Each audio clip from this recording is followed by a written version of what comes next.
today. Just ate a few minutes ago, so you know how that go. Working off the food we just ate. Probably gonna pop in and pick up some sugar today, because the last couple of days I've been staying away from sugar, and I try to do that more often. So switching over to the other side of the business, I told you before that some things are changing in the company, and I have decided to change some things, as in looking for a bigger shop to work in. And we're not going to be doing any more filming at the shop, and no more filming, especially not at my place. Oh, heck no.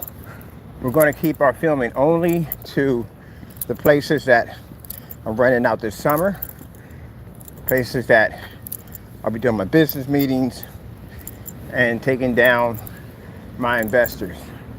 That's it. Other than that, I'm gonna go hit my bench over here. Other than that, yeah, because the majority of my videos come from the shop, and we won't be doing them no more. So just some short videos will be popping up, slicing some of the stuff we've done together, and installments that we've already completed and done at businesses in different locations. And that's basically about it. I'm going to be, as I said before, changing out my number. I'm getting a 1-800 number for the company because we need one badly. Should have had one a long time ago, but they were a bit expensive. And now you got this, I had a couple companies I was talking to about getting an 800 number. And they're very cheap, affordable. So we can get it customized. We can get the whole operating system, you know, extension line, all that stuff. We get everything we need. So that's fantastic. So I'm going to be working with their company, get all that set up. And I get my private number off there and basically go over and change my number, because I'm about to get myself a new number. And I can put the 800 on the business cards, which would look a lot more professional at the end of the day. So that's how I want to do it. Keep the shop exclusive, and basically don't do any videos from there. Do all our demonstrations on site in commercial environments, which we should have been doing a long time ago. And get some people on board. I got a team I'm going to be hiring to bring on board. One person, she's a promoter. She's going to be promoting our company, getting it here, getting there. It's not going to be hard to sell the product. Pretty much not hard to sell the product.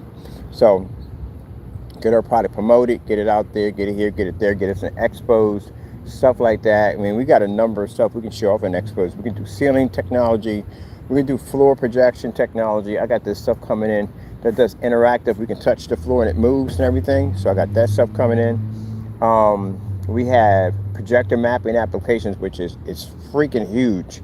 There's a lot of companies use it, especially Disney World, concerts. They use that projector mapping software. And we get this product down pack where we have an invisible version that literally you don't even have to change the infrastructure color. It stays the same, but has an invisible screen over top of it. That is going to basically push that technology to the roof. On top of that, with ad tech, when you know you got people out there, I told you, everything we do, they always try to copy what we do. Well, we used to that. That's what it comes down to. When you're good, people copy you. That's what it comes down to. So we'll have ad tech splattered just about everywhere. We're getting ready for that. As a matter of fact, I got two places I'm going to be doing an installment Monday. I'm meeting up with them. They don't buy from the website. Everything goes through invoice. Everything goes through invoice. Rare that a company is going to buy directly from the site. It'll be invoice, because they got the company invoices. We got our invoices. That's how it's done. So that's going to be fantastic. You know what I mean? I mean, like I said, really, seriously, one freaking gnat just basically wants to pick with me today. Just one freaking gnat. Where is Waddles? It's a huge duck around here somewhere that comes up from time to time called I call him Waddles. But yeah, that's the stage I'm working toward. Don't get me wrong, I like YouTube and all, but you outgrow it. You got to go to that next stage. It's time to leave the nest, as to speak, because my name is Bird. But it's time to leave the nest and go out there. You got to go in and you got to know how to talk your product. You got to know how to sell your product. I've been selling my product for years. You got to be able to walk into an establishment, a place that don't even know you at all. They don't know you online or anything whatsoever, and you have to be able to back up and know what you're talking about before they even buy from you. And our technology just happens to be on the map that everybody else is not right now, and it's easy to sell our products. Very easy to do it. So, that being said, that's the stage I'm going to. That's what I'm working toward. I mean, I watch these guys like Screen Innovation, Elite Screens. They got their own spokespeople. They're going to expos and stuff like that. Our technology is far more advanced than theirs. We definitely need to be there. We definitely need to be there, and that's where we're going. That's what I'm pushing for. So first things first, get rid of that my number off of there, because again, I put up there for the time being. And for the naysayers, set them, they always remove it. Look, again, you got to grow up. This is business at the end of the day. If I'm going to make my business be professional, 800 number is something I'm going to need for my company. So it's very important that I have one. How you doing? So that is something I have to have. It's an 800 number. It's more professional, and the business cards on top of that is toll free anywhere.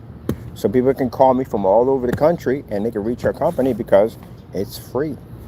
So that's beautiful about it. Who doesn't like 800 numbers? You know what I mean? I'll be looking for 800 numbers all the time when I call a company. And on top of that, it's good to be able to reach and talk to somebody. The message board, we have them on there if you want to use them. You know what I mean? We only have them on there because if you basically can't reach my number, because again, it's not an 800, it's not a free number at the end of the day to call for free, and you have to use the message board. And sometimes we don't get the message boards because we're so busy.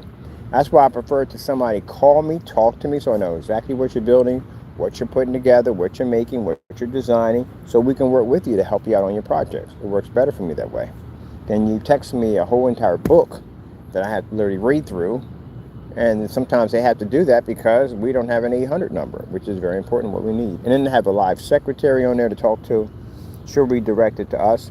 And you won't get my phone number on my account. It won't come up. Actually, all that's on my phone. There'll be an app on my phone that I can pick out and call you right from my phone. It'll be like, I don't know, having a second line, but it's on my phone, but it's actually an online service. That's what it's going to be. All that other cool stuff we're going to have on there. So I can't wait to get all this started.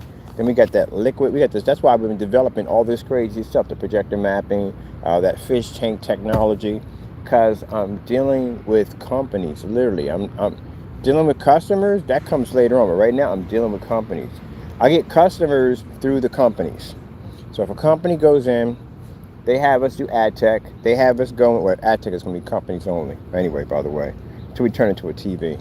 But anyway, if we have like a big screen out and next to a restaurant, and people are out there watching this giant screen, it's black. Of course, they're going to put down there, don't touch the screen, because you know they're going to walk over and touch it. They do it every time when we set them up, they touch the screens. It won't damage anything, just curious. But anyway, they're going to want to ask, where did you get a black projection screen from? It's going to pop up. Multiple times, happens all the time. And again, the people we're doing business with, they're basically going to advertise for our company. So they're going to pass our business cards, our brochures, all that stuff. They're going to pass this out, and they're going to contact us. That's where we're going to be getting a majority of our customers, from people watching stuff in companies. And then I can take that same setup, record it, post it on YouTube, and then use the same video to go to another company and say, hey, look, we just did a job over here. You know, if you want, you can go over there and check it out. Now, not only do they come over and check it out, but other people come over and check it out, and it brings business back to them. It's a win-win for everybody. That's why you got to have your own stuff. You got to back up your own stuff. As soon as the end of the year, I'm going to be pushing to get distributorship contracts overseas. I already got a connection in England and Dubai already. All I have to do is just pick up a phone and just make a phone call, and that's it. And it's already set up. I just wanted to make sure first, before we went down that road, before we make that next step, that we have something that we can ship back and forth overseas without complications. And again, a physical screen is fantastic. So I'm looking at somewhere between, let's say roughly around the end of June, we're going to start the process of basically looking for the new place, the new shop. And the numbers will go into effect soon. They'll go into effect very soon. I need to have them on my business cards. They literally have to be on my brochures, everything. It's a great way for our overseas customers to be able to reach out to us. And over here in the United States. Now, I'm going to get in there with the big dogs soon. Sooner or later, I'm going to be in there. I'm going to be right in there in the booth, right next to them. Except for our booth is going to be a little different. I'm building a halo. I got a halo frame that I'm building from my screens because they absorb that much light. We don't have to be in dark environment. I can never understand it. I told you that from the door.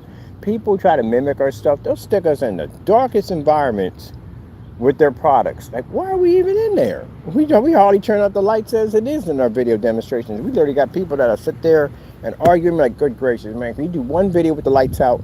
We literally do that many videos with lights on. So why the heck are you claiming to have FLE technology and you're in a dark environment? We do that outside at 1,000 lumens. What the frick are you doing in the dark with an FLE? That's how people know you fake. We barely do demonstrations, actually, with the lights off. Yeah. Because you hear me on camera sometimes, I'll be like, I can't do this. It's too easy. It is too easy doing it with the lights out. It drives me nuts. Even when I had the dedicated theater room, it drove me nuts to have the lights off in that place. I'm used to having them on. And then when people say, well, who used the lights on the dedicated theater room? Nobody. You know why? Because they can't do it. That's why. That's what it comes down to. You come down and you collect. You mean, I've seen some beautiful home theater setup, dedicated theater setups. They collect all those pictures, posters, collector's items, all that stuff. And you got it constant. Why would you, if you're going to be in the dark 24/7, why would you put lights in there to begin with? Why would you install lights in there if you were planning to be in the dark anyway? There's no point. You spent a lot of money for overhead lights when you're never going to use them anyway. So what's the point of putting them in to begin with? See what I mean? So you must have planned to have lights on in there. So if you sit there and say to me and say, well, you never see, yeah, because their screens don't work. They can't turn the lights on because the screens don't work. That's why when they have the lights on, they show you the environment, how beautiful the setup is. And then when they show a movie, they have to turn the lights up. They can't have them on. That's why. Well, we, on the other hand, can have all the lights on and watch a movie, even the contrast levels, the whole 9 yards, knockout certifies in the process, white screens, gray screens, and show you everything in the environment all at the same time. Plus the infinity ceiling that can fire up with the lights on, with the light in the center of it. We save you thousands of dollars. Those of you who have infinity setups, you have a whole theater room set up, you're going to spend, number one, what we see mostly in dedicated theater rooms is white and gray. Because you know why? It's cheap. This guy spent I don't know, a lot of money for their projectors. They go and spend a ton of money for the projector because they figure the projector is going to fix the problem of the screen. It's not. They paint the walls black. They paint the floor black. They paint the ceiling, well, not the ceiling, the ceiling infinity, if they do that way, all black, because they figured that the light's going to bounce off when the projector, the wall's going to absorb it. That's not going to happen. Nope. Literally did that in the demonstration. We took a motorized projection screen. You know how much light pushes back to your face? It's a lot of light. Mr. Mannequin can explain that one to you. Took a mannequin's head and showed exactly how much light triggers off your screen, bounces off the walls, even though they're black. Black doesn't absorb that much, and still hits you dead in the face. How your colors are washed out, all that. You're not picking up proper color levels. None of that's registering at all, period. So they'll spend the money for the white screen, get themselves maybe a beefy JVC in there, something high-powered monster machine. And then they're still not picking up that 100% contrast. They're not picking up any of that whatsoever, or proper colors. To bring somebody in to calibrate everything, try to get the projector right, get the colors just right, go through that freaking painstaking nightmare. And they're not going to spend the money for a high-end screen, like I think very few people in their dedicated theater rooms that have black diamonds in there. It's a $5,000 screen at 100 inches. And if you're doing a dedicated theater room, you might want to be a little bigger than 100. Because your sitting area, on how the seats drop to the low, to the bottom, to the top, your screen has to be a certain size for that to be a comfortable fitting and a comfortable view. So you're going to have to at least have about 120. 120 is kind of pushing it. I say 135 to 150 is what you're really going to need in there. 35, I say the smallest 150 would be you can go on up. So that's an expensive screen. You're talking about $3,000. One of the screens is $6,000 for a 100 inch. So imagine what 135 to 150 is going to cost you. So again, that's why a lot of people have those white screens and gray screens in there, because they figure they'll buy a beefy projector and that'll fix everything, and it doesn't. Now you got to do the ceiling, because you didn't spend money for the chairs, you didn't spend money for the popcorn machine, all the artwork you have in there, the posters, and da-da-da-da-da. Now we got to do the ceiling. But you're just going to have an all-black ceiling with a bunch of fans up there, which I don't think most people want that infinity ceiling. That's about 10, 20 grand. That's $10,000 to $20,000. Have a crew come in, rip up your ceiling, put in an optic fiber system in there, and for you to end up looking at the same, maybe get a couple of changes in there, maybe 4 or 5 changes of star rearrangement. That's what you'll be looking at, period. Now, my customers who did dedicated theater rooms with our stuff, they went out and didn't need an expensive projector, because again, infinity contrast levels, beautiful colors, amazing white levels. Heck, you don't even got to paint the room all black. You can have the room all white. That screen would absorb all the light in the environment. It's not going to basically reflect everywhere, because it's going to eat it up. And they were able to go in and get a projector under 500 bucks versus the JVC we saw for 30,000 to 50,000. And some of the Chrissy's we saw in there were $6, $7, $9, a couple $1,000 here and there for those projectors. So, you know, spend the money for all that. So you don't need a big contrast projector. Heck, you don't even need HDMI ports if you don't want them. You don't need none of that. Screen's nothing but contrast. So that saves you a ton of money right there. Painting the ceiling with the same paint. Same gallon that goes to the wall can go to the ceiling. Guess what? That gives you an infinity ceiling. Not only can you produce stars, but you can put an entire solar system up there. You can have the stars, the moon, you can have a Milky Way. You can have a man floating around on a freaking spacesuit. You can make it snow. You can make it rain. You can put clouds up there. You can turn the ceiling into liquid. Whatever the frick you want to do. Because you have the power to do that. So you did the ceiling and screen with one hit. So that's 10 to 20 grand you just saved. Another roughly, I'd say $10,000 for your projector, and probably about a good maybe $30,000 or $40,000 for your screen. Yep, so what do you do with the extra money? Get yourself a beast of a popcorn machine, spend some money for some really good movie chairs, and put a real whopping sound system in that baby. Soundproof it, all other good stuff, because you got the money. I've had customers come up to me and I ask them, like, you don't have a projector yet? What's your wallet? And I'll say $3 grand, $4,000. Like, nope, not doing that. I don't spend that kind of money for a projector. Heck no. Go right over to eBay, pick up a projector, Christie projector, which I'm my personal, my favorites. Get something for under the $500 mark. That's it. No calibrating, none of that stuff. Take it out of the box, set it up, done. Just like I did on site. Same thing. Which I'm going to be on site with a 720p projector. I'm not using a 1080p not one time. We don't have to. That's what we want to put up for our bragging. At the end of the day, yeah, we set up 1080p projector. Nah, we have to use that. We use 720p, Christie LW400. How much you pay for the projector? 100 bucks. That's it.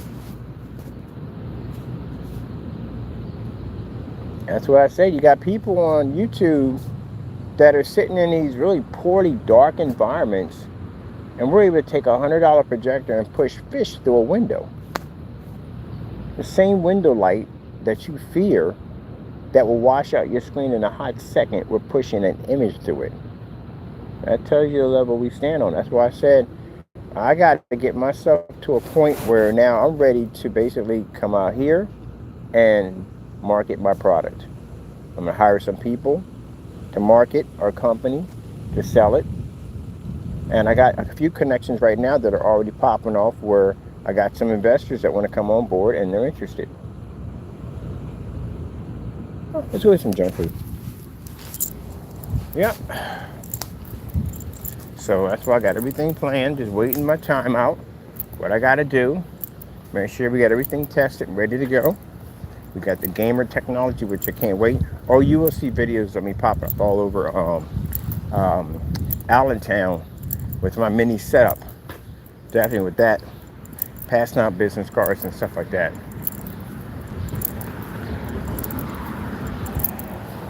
Minute we get a chance, I got this promoter coming in. When she comes in, she's going to get us in all the little nooks and crannies that we can't get into to get our company to the next level. And on top of that, by the time we reach that stage, we'll have enough of our technology backed out here to be able to push to that next level.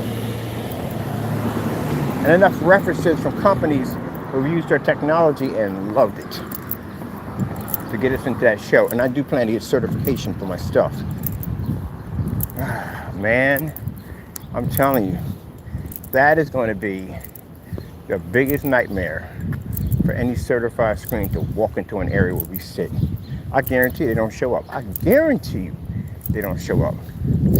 I got a message for them real quick. When you do see me in that booth, I would have strongly advised you, and I will have a sign up there that says it, do not put your screen next to mine. By the time we reach that platform, that technology will be FLE. It absorbs over 120,000. Mind you, we did the demonstration, we were at 60% on that technology. It was eating up that sunlight. So with that being said, at 100%, we literally have to build a special frame for it to demonstrate the screen's ability to absorb tons of light. While these guys are going to be sitting in their booth complaining about lights being 21 feet in the air, that screen's going to have a halo frame around it that's designed to push light into the screen because they can absorb.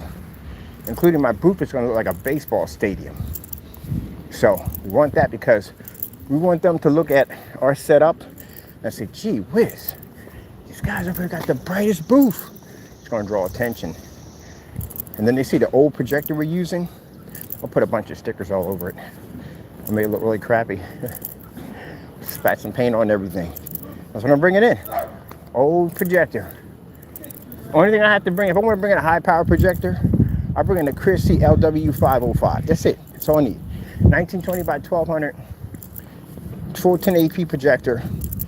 It'll kill anything they got over there because the technology is sitting on. So I want them to look at the projector.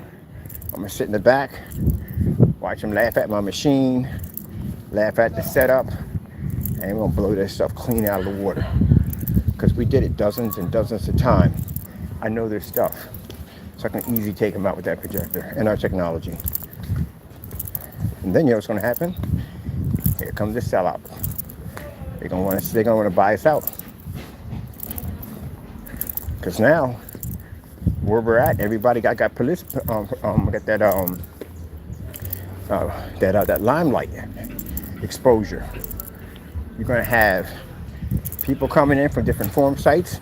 They know us on ABS forums already. They know us on Projector Central already. So they're quite aware of who we are. And half of them companies in there, they know who we are. Yep. So, yeah. I'm taking it. I'm taking it. Yes, sirree. I studied the technology for years. For years. I studied their tech. So I know it like the back of my hand. And I tested everything they had. Everything. We beat it all. Every bit of it. There's no place right now on Amazon I can go without a screen that I've already done. eBay, even the certified. The only screen that wouldn't touch this was Dream Media. I can show you the email where they contacted us. Interested in our technology because I made a mention about how I wanted to test their screen against one of our gunmetal technologies. And truthfully, they didn't want to give us the surface. They pointed us to Black Diamond. We've already done Black Diamond. I did Black Diamond when I had the D5K. We had a darker version of that. That particular version was able to go toe-to-toe with the Diamond. The 1.4 Black Diamond. We didn't have black technology at the time. Now, having black technology, there's nothing that Diamond has for us. And then a screen with the ability to absorb light, with that black capability attached to it. Yeah. Is it raining? Not yet. So, yep.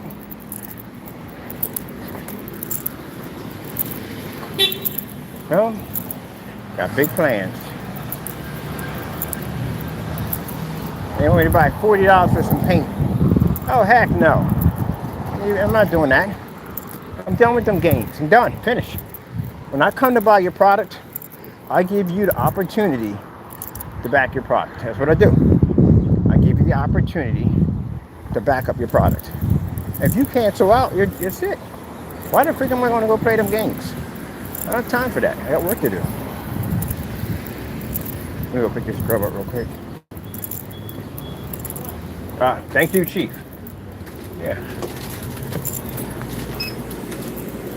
When we come in to buy your stuff and you guys do that stuff where y'all cancel out, when I play all them games, we're done. I've given you the opportunity to back up your stuff. You didn't back it up, guess what? We move on. We got other things to do.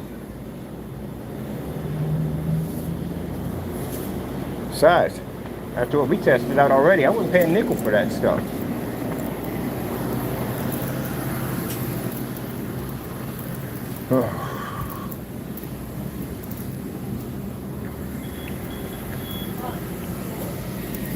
What do I want? Oh, I want something to snack in the car with. That's what I want, truthfully. I want something to snack in the car. Juice. Can't have no soda. Soda you can't have. No soda. Okay, something else. I got the Snapple Peach is good. I like Snapple Peach. Snapple Peach is banging. We got something different. I don't know. We gonna get. I'm gonna do some apple juice. No. Because I would kill that like it ain't nothing. And I don't want no milk. It's hot outside. Like the last thing I want to do is drink milk out there all day long. Is that the Goya? I remember I tried that. I was curious. I thought it tasted like a root beer. I was definitely wrong. It was not for me. And there's a required taste. It's just not for me. Let me see.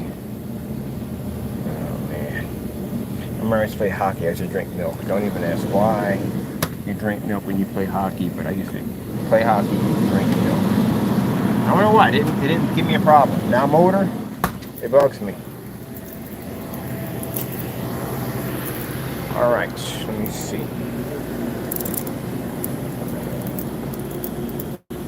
We can have a bag of chips. We can have a big bag. We can have a bag. Ooh, we got the Doritos. I'm a big fan of the Doritos. Gotta be careful eating too many of these, because when I eat too much salt, my chest hurts a little bit. That's what tells me at the end of the day, cool it. Too much salt. Cool it down. Hey, Chief. I'm gonna take this right here. Yeah. And let me see. Cookies. I haven't had chocolate cookies in a while. Take these right here too. That's it? Yep. How much? 149. All right.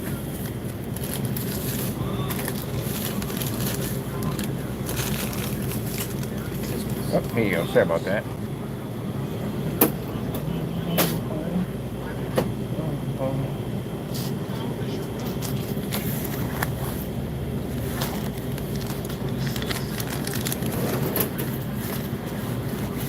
I'm gonna get a pack of cough drops too. Let me see, where you at? Get a pack of these right here. There you go. Let me get a pack of these. There you go. That's it? Yep. Thank you.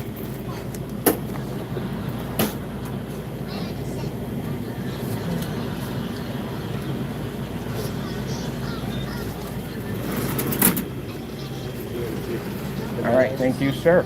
Thank you. All right. You have a good one. All right. Man, I remember when I first came here, I thought that was the only store on the whole strip. I'm like, wait a minute. Like on the other end, there's like stores galore to go to. But I thought that was the only store. Freaking 6 months. I walked up that freaking hill, all the way up here, to get something from that one store, but I thought it was the only store. Oh, let's take the long way around. Let's show you this. So I'm thinking it's the only store. Allentown, you gotta look around. It's little pockets, little stores tucked away in different areas. You gotta look around. I had no idea it was a cheesesteak, hoagies, all that stuff right here. Because I got particular places I only go to get my food. Now, I'm real finicky about my pizza. Very, very finicky. I can't go every place and get pizza. I can't. If it's made with cheap sauce, I rarely eat sauce anyway. But if it has sauce on it and it's cheap, I'll throw up.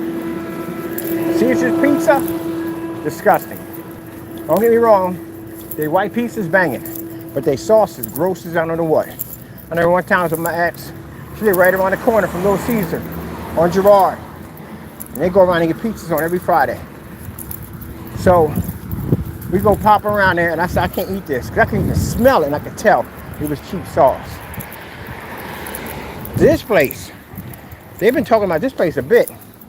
My family, you gotta go there and eat. Gotta go there and eat. So this week we're popping in. Definitely gonna go down here and get some food from over here, because I heard the food over here is jumping. We definitely coming here and eat. Bring some of my people with me. But anyway, yeah, so got in there and I smelled it. Oh man, it smelled like that cheap cafeteria tomato sauce. That's what it smelled like in there. I was like, oh man, I'm gonna throw up. I can't be in here. She's like, but the pizza's good. Nah, I eat this stuff, I'm gonna throw up. I can't eat cheap sauce. Sure enough, we get to the place, we sit down. I got this glassy eye on my face, like I done mix, what they call, some people when they drink, they say the dark and the light, you can't mix them together because it makes you throw up.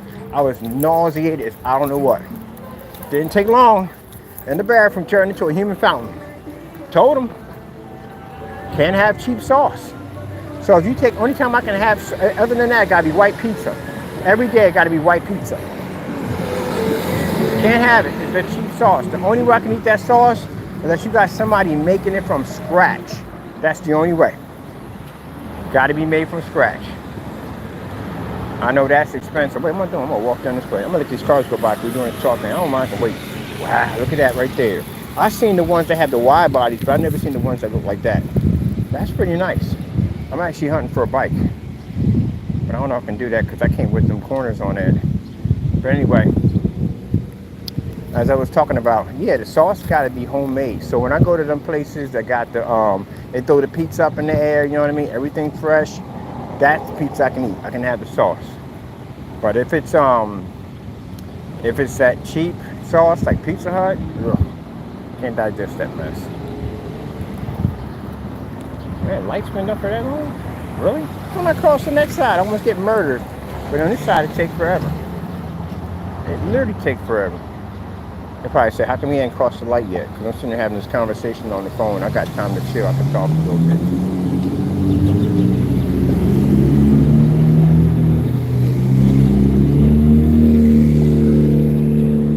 Yeah, so I'm going to go down here, get the rest of this business taken care of, get this done. Oh, we good. We can't get murked. I usually down on that end, you got to watch up because you can easily get murked by a car, but no problem. I tell you something, I ain't bragging. I'm not. But man, I do a heck of a lot of push-ups, man. Push-ups, sit-ups, crunches, walking, all that crazy stuff every day. Your chest will move if you do a ton of freaking push-ups. You have no idea. You do a ton of push-ups, your chest will start to move. And it does it by itself. Mine does it when I talk. If I talk, eat anything, drink anything, it moves. But you got to do a ton of push-ups. That's what comes with it. And then that addiction kick in. Because this morning, yeah, I went too far with it. Some days you go too far with it. I literally felt my chest was pushing back in. That was a very uncomfortable experience to go through. Yeah, I do like doing push-ups. I love push-ups. I got to get it now where I can get my feet elevated higher so I have more incline on the push-ups. Oh, man. Beautiful day in the neighborhood. A beautiful day in the neighborhood. I'll tell you something. I don't talk politics, but I can't believe that actually happened. I'm happy it happened. I am so glad it happened. Because this guy got away with so much dirt. I don't care. Someone sits there and says, I don't care. Don't buy from me. I don't care. It is what it is. That joker got away with so much freaking dirt. If it was any one of us, we would have been locked up by now. We would have been locked up by now. You mean to tell me half this stuff? This guy got away by the skin of his teeth on everything. For him to get indicted on all 34, yeah, about time. It's about time. He got away with so much. First of all, I don't get this. I don't understand this right here. How in the world are you able to still go for president if you got criminal charges? You know you can't have a felony if you're going for anything. At the end of the day, it blocks you, especially if you're talking about higher up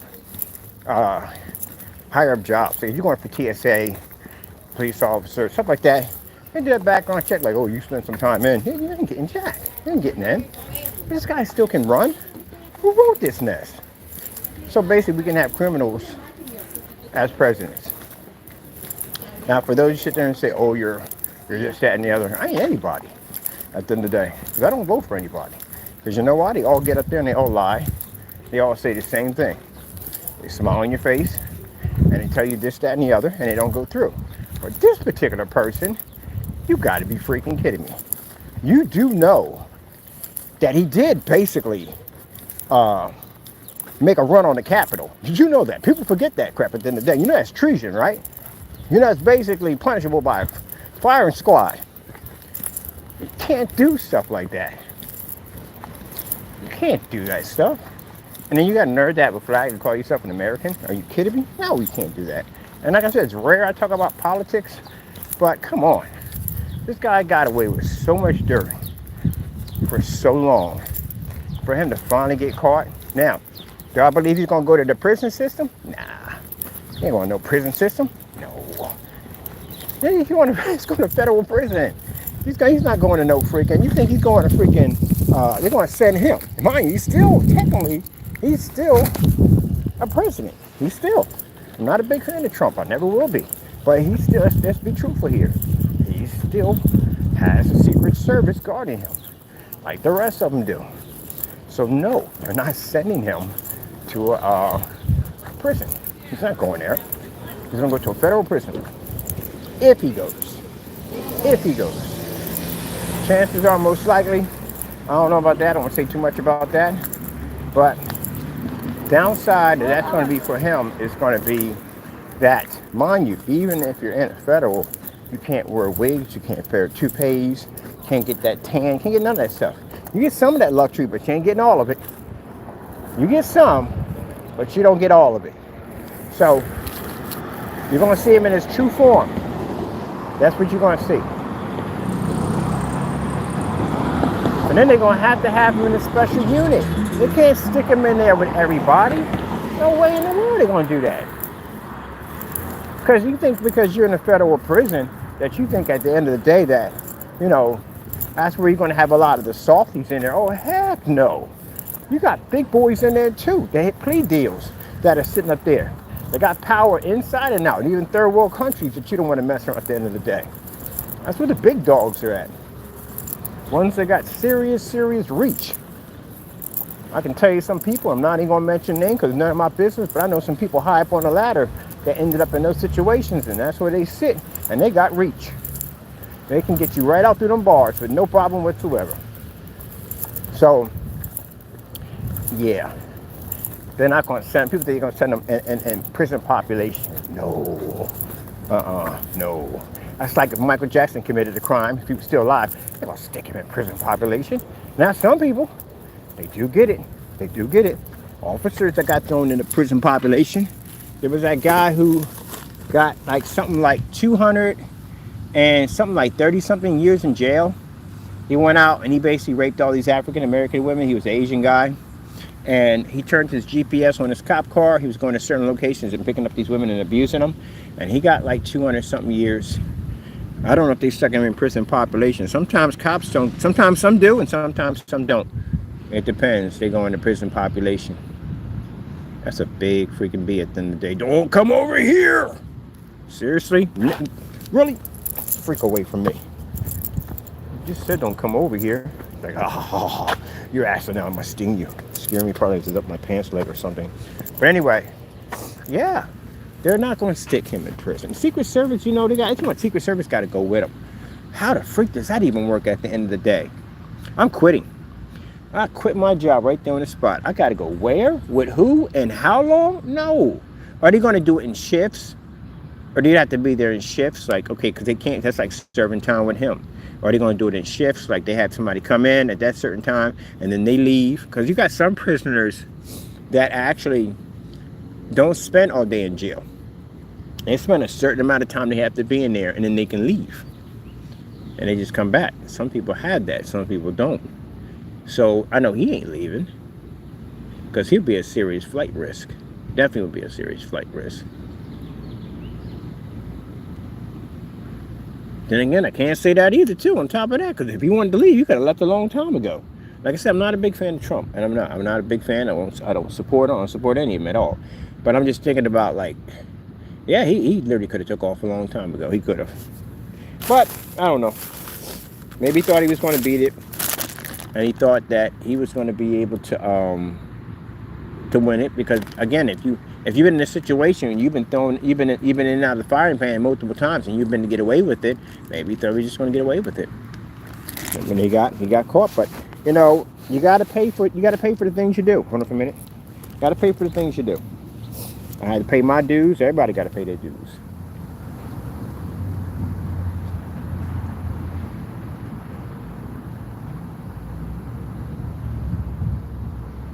Praying to my Lord, thanking for my blessing. But yeah, everybody got to pay. Those people who think that, you know, people who go out and murder a bunch of people, and they won't even tell these people where their loved ones are buried. I mean, come on, you kill the people, you bury them somewhere, you won't even tell these people where those bodies are at, because you want to be that nasty person at the end of the day. And don't worry about it, you know, in the next life, when you pop over there, there's something over there waiting for you. And this is going to be the most hideous, most scariest thing you ever seen in your entire life. And you can't run from it. Or you'll run. Oh, you'll try. You'll run. You'll run all over that, whatever that place is down there. And it'll follow you and laugh at you like, where are you going? You down here with me forever, you know?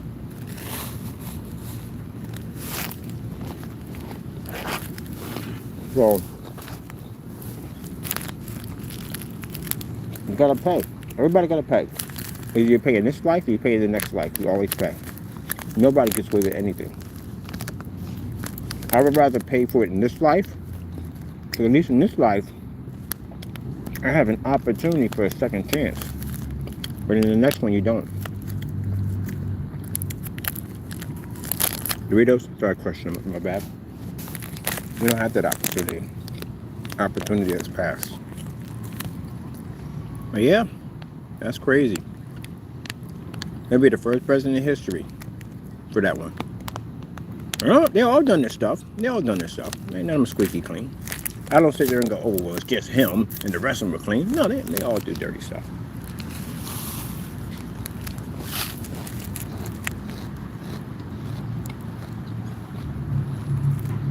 I don't trust none of them. I don't vote for none of them. I've never voted in my entire life. I never saw change. I've seen the same. People get caught up in the hype of it all. And they get brainwashed by it all. And they sit there and say, well, this one's going to do right. And this one's going to do right. And this one's going to do right. But they don't. Because they get up there and they get wrapped around that power. And they change. They're not for the people anymore. They're for themselves. These guys at the end, when the end of their term pops up, they're thinking about their nest egg. That's what they're thinking about. How many connections, how many ties, how many people we can lock into so I can come out of this a very rich man. And I believe that. I do. If you got money coming in, you want more money coming out. And think about all the business, transactions, and deals you do when you're a president. All the connections that you have. You can literally cut through any form of red tape to do any form of business anywhere in the world because you're the president. Think about all the secret deals that go on that we don't even know about. And then you got, talking about draining the swamp. You ain't draining that swamp. Ain't nobody draining that swamp. These guys have been there for the longest time. They've been there before the dawn of time. The business connections go so far down, it's not even funny. They're established. You can't move established. They've been there for a long time. They're old money. But you know what? No matter how deep and how crazy the world is, at the end of the day, God sees it all. And at the end of the day, when one man's time or woman's time is no longer needed on this world and you're passed over to the next life, you are reminded of what you've done. And you have to answer for it.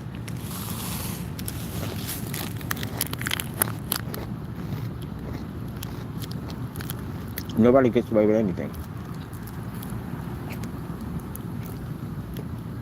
It's like watching that Ebenezer Scrooge.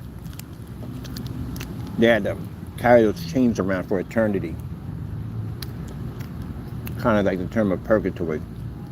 Each link was a sin that they had basically transformed into a link. And Ebenezer's was beyond legendary. His links were beyond legendary. But he got a second chance. A lot of them didn't get that second chance. They came back, they were in torment forever. He said, God was like, oh yeah, mine? My chains? Oh, this is nothing compared to yours. Yours are actually legendary. Yeah.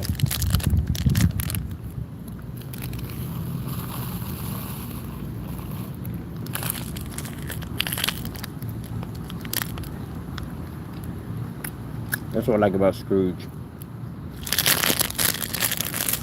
He's letting you know that, hey, in this world, you may think you're good, but in the next world, there's something waiting for you. And he's been watching you every single day. He's been watching you every day. Every day, just waiting you out. Okay. He knows your time. He definitely knows your time when you're going to go. He knows it. They know. Come on, man. The demons on this world, they know your time when you're going to leave. They know your name before you're born. Mind you, they used to be angels. You got to remember that. The demons used to be angels because they're the fallen. They were the ones that actually joined Lucifer when Lucifer was trying to take over heaven. And they got cast out along with him. So they're angels. They have abilities. They know things. And they are quite powerful, but God is even more powerful than they are, and they fear God. But they know. They knew who Jesus Christ was. When Jesus Christ came down, I looked at him like, what are you doing here? We're not supposed to be here yet. It's not our time. What are you doing here? They know there's a time when all this is supposed to happen. We don't know. They know. The angels, well, actually today when they say the angels in heaven don't know when God's going to come back. But the fact that they don't know when God's going to come back, but they knew that by Jesus being there, they thought that it was already happening. And they were like, oh, you're not supposed to be here yet. This is too early. No. What are you doing here? And then they found out what he was there for. And that's where, Mr. Lucifer popped up and decided that he was going to tempt Jesus. How are you going to take somebody to the top of a mountain and say, hey, look, imagine all this. This is all yours. You own all this. This is all yours anyway. You own it all, right? And somebody comes up to you and says, hey, look, you bow down and you worship me and I'll give you all of this. And you're like, wait a minute, but I own this. That's how backwards Satan is at the end of the day. He knows he's talking to God. He's talking to God in the form of a man. But yeah, you're going to tell him that you bow down and worship me and I'll give you all of this. I own this already. Yep. Well, when I see people who try to be nasty and they contact me and they're devil worshippers and they try to put 666 and all that stuff, I don't fear that at the end of the day. You invite things into your home that you have no idea that's sitting there waiting for you. It tells you to do these things because it knows that you will do it to try to hurt me. But it doesn't hurt me because I'm protected. But it knows by telling you to do this, you are opening up doorways for them to come in. And then you're going to get a whole lot of craziness in your home. Yep. And you got to understand what you're dealing with at the end of the day. These things were here long before you ever existed. And they've been waging a war against God for the longest time to try to take over everything. And they need you at the end of the day to fight this war with them. So they'll sit up there and tell you, hey, tell him this, that, and the other. And knowing that I have angels that watch over me. And they know I look at that and I go, I'll put it in God's hands. But they know at the end of the day, by telling you this, you actually also invite them. And when you invite one, you invite all of them. Yeah. So, actually, I know I had a friend of mine who was a devil worshiper. I tried to help him out. I couldn't do anything with him at all. He just didn't want to. I left him in God's hands. But you gotta understand that you worship something at the end of the day he's stupid. Satan is stupid. You follow an idiot. It's like, okay, put it this way. Say you had two guys no more shorts. One guy has the ability to read your mind before you even can throw a punch. He knows what you're going to do. What are the odds of you taking down that opponent? Not going to happen. Because anything you think of, he's going to know it before you do it. He can predict everything that you're going to do before you do it. So there's no way you can win this. So why in the world was Satan, God's right-hand angel, and they said he was beautiful, gorgeous, and why would you get in your head to think that you can overthrow God? He knows what you're going to do before you're going to do it. You know this already. You know what he is. So why would you even try it? See what I mean? You follow that. Yeah. So, just like he was cast out of heaven, and he was banished from heaven, it's the same way people who follow him, he tricks you and puts you in the same situation to get you cast out of losing your salvation. And being thrown in the same fiery pit he'll sit in. He'll go to the same torment, because he's going to be tormented. Oh yes he is. Special place for him. Very special place for him. And you're going to be right along with him. If you don't get your act together, keep following that thing at the end of the day. Every time he tells you to do something, he's sitting there right in your living room having this conversation with you. You think and think about that.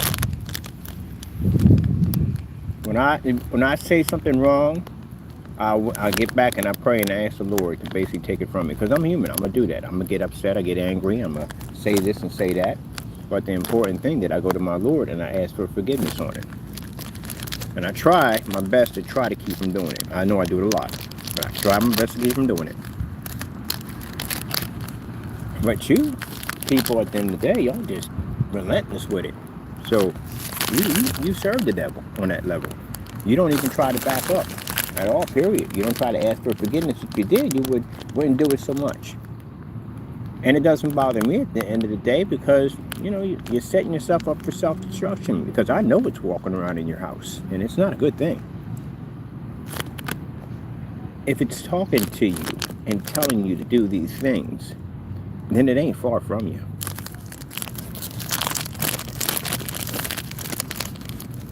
Well, wouldn't say that. It's probably a couple of them.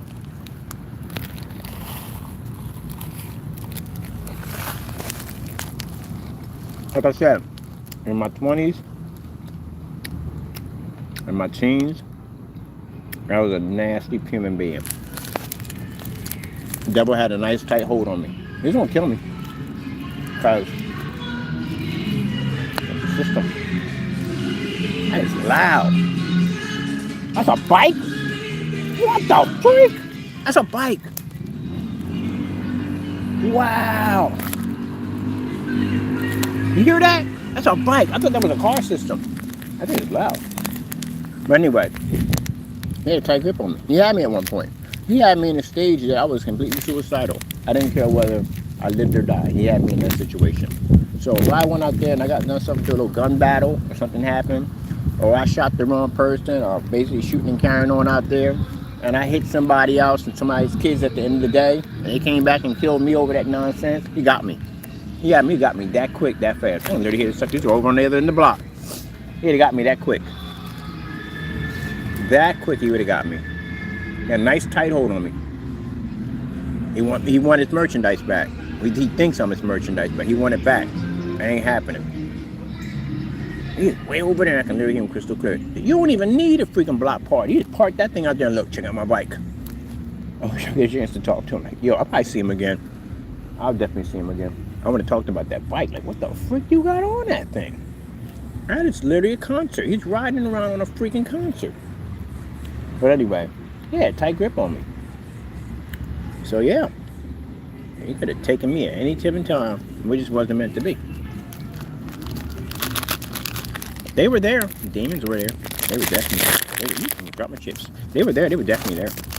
So when I got out of that situation, got baptized and got saved and everything, The Lord let me see these things, and it wasn't a pretty sight. I didn't see the actual demon, but I actually saw the possessed version of that person. Who, man, sometimes you're that close to the fire, sometimes the Lord got to put you a little bit closer to let you know exactly how fast you came to getting burnt up. And when I seen these things walk up to me, these things would literally walk up to me and have these conversations with me. They couldn't do anything to me, but it gave me a chance to see what the heck was whispering in my ear and telling me to do these bad things. And it's freaking scared the living daylights out of you. Real deal. Real deal. Looking right at it. Yep. Then it stopped. I saw it for these for a brief amount of time. About a year or so. I've seen these things walk up and I've seen them in plain view. And then after that it stopped. I didn't see them anymore. Kind of asked my mom, like, why were I seeing these things? And she said the reason why is because God wants you to see exactly what you was talking to. So you never get the idea to ever go back again and listen to it again. Yep. Never listen to it again. So when I get upset and I get hyped up, I start talking about fighting and all that stuff. I calm myself down. I change the topic. I start talking about something else because I know it's listening to me. Sometimes you can be sit there and you be quiet and all of a sudden you start mumbling, like you'll say something, start mumbling, and you'll stop yourself and go, oh shoot, what the freak? Because that's Satan moving your mouth. That's what he's doing. Talking through you. Prince of the air, talking through you. You ever try to stop from thinking about something like you get in a fight with somebody and you destined to go hurt them and you're quiet about it, you don't want to keep talking about it, but you keep speaking on it. And then you can be sitting there and watching TV and all of a sudden your mouth starts moving. Yeah, there you go. You start going back into it. Yeah, it can get you started. Get you right back out there so it can get you.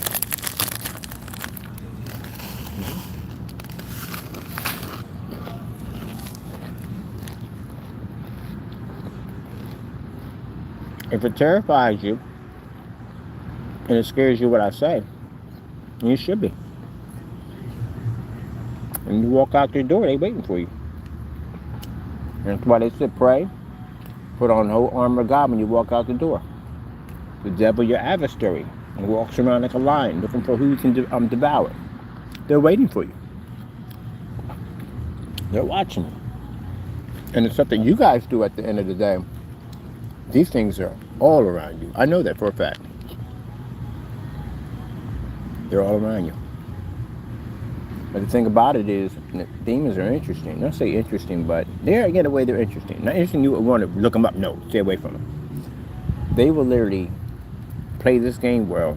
Maybe they get you all caught up in something. And then they'll get somebody across the street and they'll get them caught up in something. And somehow they'll make it so your paths cross. Tell you something, tell them something, and next you know, you guys kill each other. They got both of y'all.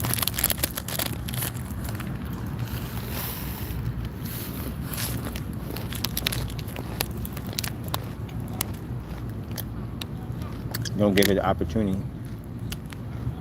So, I'm not telling you this at the end of the day, so I fear anything from you because I don't. I'm telling you this because I've already been down that road. I know what's waiting for you. They can walk right into your home, and they can lean right over top of your bed when you sleep. You don't know what's watching you when you sleep.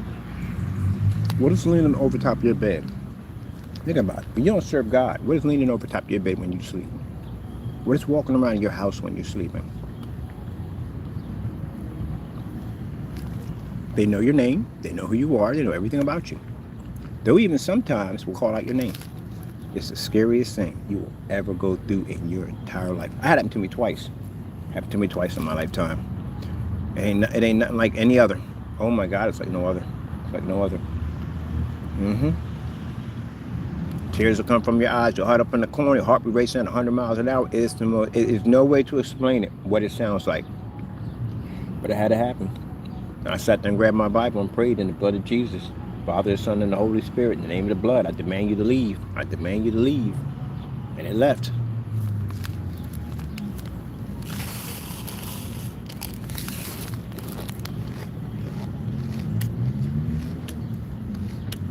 And so you have the ability to see what lurks around you, that watches you all day. There'd be no crime. There wouldn't be any. If you saw what was out here walking around you,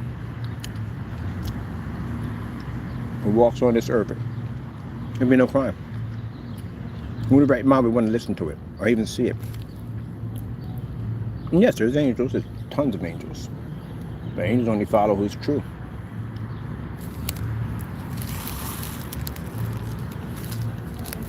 Babies see angels all the time.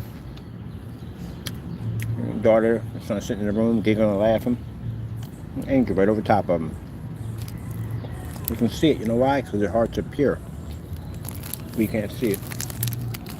Some people do see angels. They do.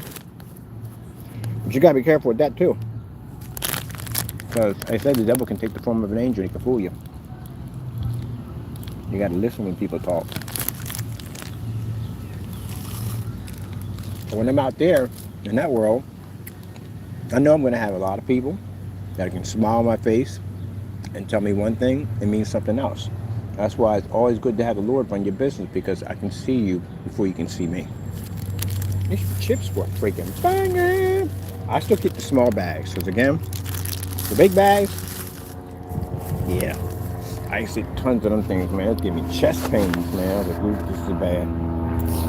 You don't start thinking about that until it actually starts happening. You really get jacked up. We got Snapple Peach.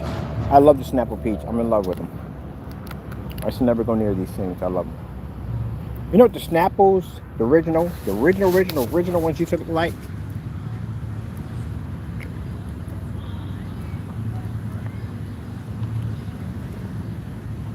That's good. The original Snapple used to have a slave ship on it. It's not funny, but it's true. It did. It literally had a slave ship on it. Look it up. They had to remove it. It had a slave ship on it. I'm still trying to figure out if that's true or not. Because someone was telling me on a $5 bill. I never really look at money. I don't look at it. I don't study it and look at it. I really don't. It's money at the end of the day. But people are telling me there's weird stuff on money. There's all kinds of weird stuff on money. And I've never really looked at money before. Now I'm curious now. I'm going to look through this because someone said there's actually a slave on the back of a $5 bill peeking out from a bush. I'm like, that can't be right. But then again, people did some crazy stuff back then. So on a 20, I think a 20 has it too. Let me see, I got a 20 on me. Let me see. It's supposed to be right here, over here in these bushes. It's supposed to be, sorry about my nails, they're dirty, I know it's working. It's supposed to be a slave. I don't know, they could have doctored that in there, but they did print weird stuff in money. I never really looked at a dollar bill before, or anything.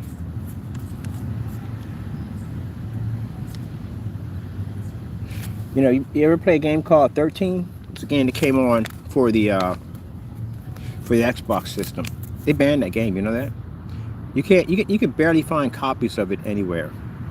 The 13 talked about the conspiracy theory of the founding fathers and how basically it was all the thing to do with the, I'm not going to say too much, but yeah, it was just something conspiracy about the founding fathers. Just leave it at that.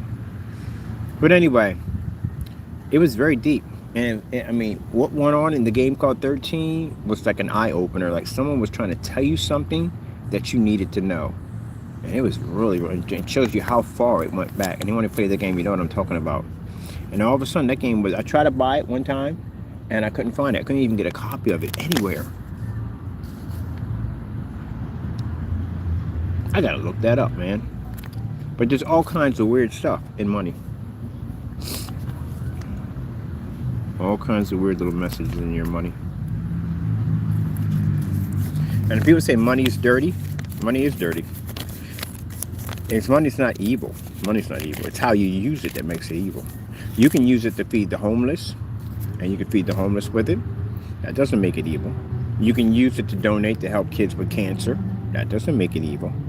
You can use the money to feed a stray dog or to help somebody out with their bills. That doesn't make it evil. But also, too, you can take the same money and you can put a hit on someone's life.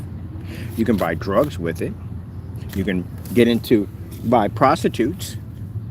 And money is not evil. It's how you use it that makes it evil. I met people sit there and go, oh, money's all evil. No, it's not. It's how you use money that makes it evil. That's what makes it evil. Well, money's dirty. Money's very, very dirty. Because you have no idea. I have no idea where that $20 has been at. And it terrifies me right now to touch the money in my soda. Now I can't even touch my cookies now. Chihuahua. Yeah, because money's dirty. You don't know where it's been at. That money could have been anywhere. Can you imagine if you had the ability to touch a dollar bill and know exactly every place it's been at? You go, oh, burn it. Burn it all with fire. Yeah, if you had the ability to touch it, like quantum, was it quantum leap? You would touch stuff and he would see stuff, he would go back. You imagine all the place a dollar bill must travel. Unless you get crisp brand new bills, but other than that, if you get an old raggedy dollar, imagine, excuse me, the places that dollar has been at. If money could talk, I swear you would probably hear the most jacked up stories ever.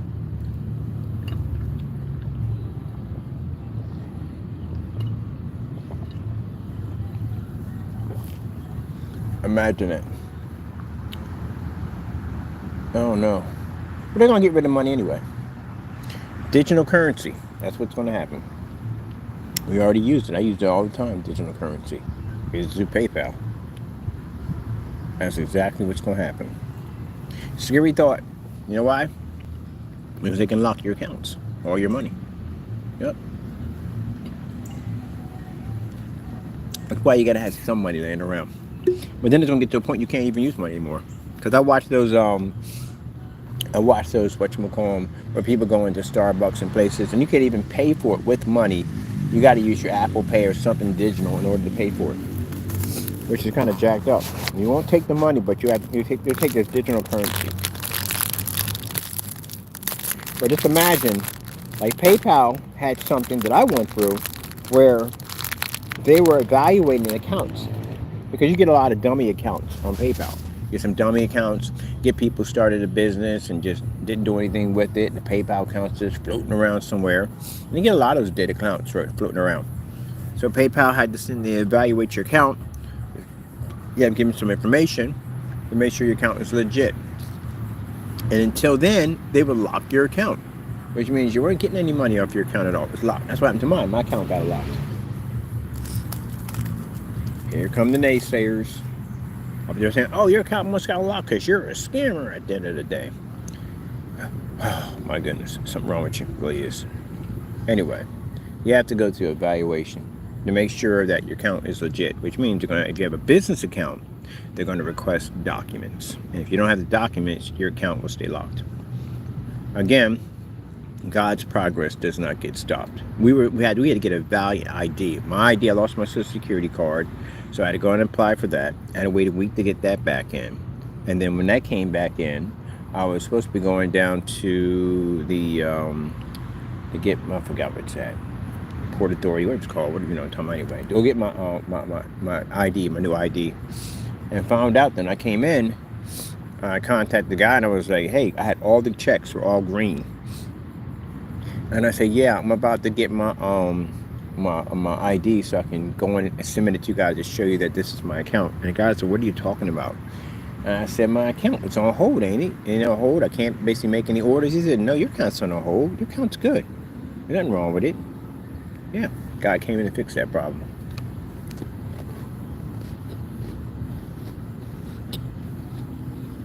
Christians get favoritism. We do. Yeah. I don't really think at the end of the day that you can do whatever the freak you want to do and you still get favoritism by God. No, you ain't getting that.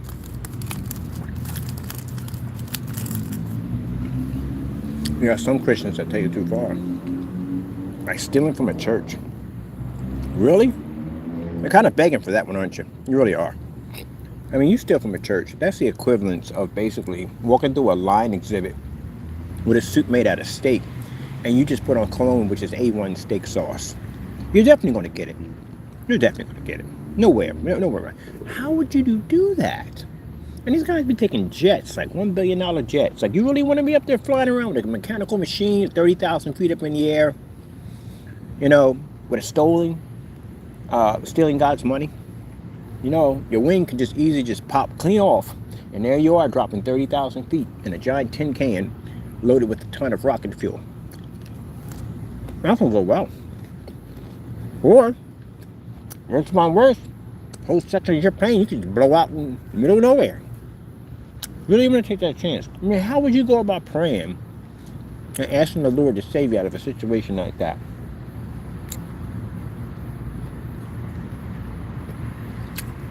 I mean, I watched some of this stuff. It is unbelievable. It's insane. I mean, they fake the Holy Ghost. You know, it's blasphemy. It's an unforgivable sin. It means you're automatically going to hell. There's no way around it. There's two forms that means God can't forgive you on. Two. One is suicide, because you take something that doesn't belong to you, and the other one is blasphemy to the Holy Ghost. When you get up there and you do that dance, it's supposed to be dancing for the Lord. The Spirit gets in you, but you do that just to pump up, either to get views or to get other people to do it, and you all doing it. You condemned yourself already from the door. Do you have any idea what's waiting for you? Devil's on the other end just laughing it up. He got you already. You can't get forgiveness for that. You can't. It's an unforgivable sin. You already condemned yourself to hell. You know, it's funny. Not funny, but it's interesting. You wouldn't stick your hand in a barbecue grill, would you? What would happen if you stick your hand in a barbecue grill with the flame and all that? What would happen? Your hand would get burned, right? It'd be extremely painful, right? So why in the world would you do something like that? You know where you're going, right? Your entire body is going to be engulfed in flames, in lava. You will burn for eternity. The thing about humans at the end of the day, such as I myself, because I'm human too, is you have to consider the fact that we don't understand eternity, because we have death waiting for us. We have a timeline. We're not going to be here forever. So we don't understand living forever. Now imagine it. Forever. Forever. No end. Forever. Scary, isn't it? Yep.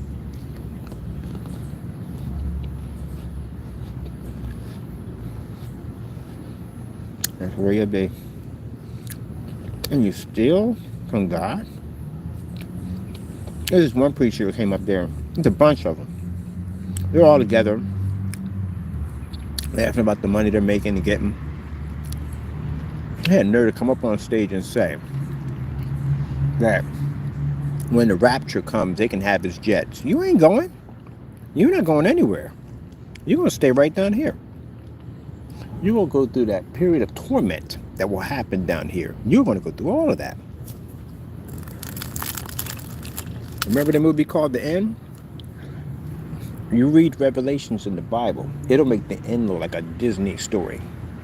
You have no idea the nightmare. It's nightmare beyond nightmare. There's no Stephen King, no horror book on the face of the planet that can prepare you for the destruction it's going to come back. Nothing. And that's when God and his servants will be on their honeymoon, and those people will be going through that torment. You're going to see biblical things on the walking around that you didn't even know was even possible. The nightmares of all nightmares will be down here. Yep. That's great. But yes, you know this. This is what makes it crazy. You know this stuff. You know the Bible from back to front. You're going to school for it. You got your doctorate and all that stuff, and yet you steal from the church. You don't steal from the people. Well, you steal from the people, but mostly you steal from God. I don't know how y'all do it. Satan got y'all twisted up that bad on greed and money. He done took your soul that quick, that fast. 700 Club, that was one of them. That was one of them. They got up there, woman cried with all that mascara. I thought it was Tammy Faye, I think, cried with all that makeup on. You know what I mean? And people caught up in that mess. And their souls are condemned. Because you got to be careful about following false prophets. Yep. All that money. I watched this deposition on this one preacher.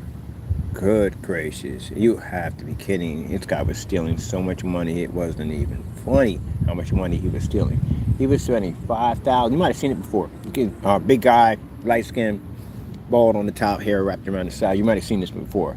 When they read through the stuff, the money he was spending, it is freaking insane. He was spending $5,000 on Louis Vuitton belts, Do you have any idea how many people you can feed with $5 grand? Literally, how many people?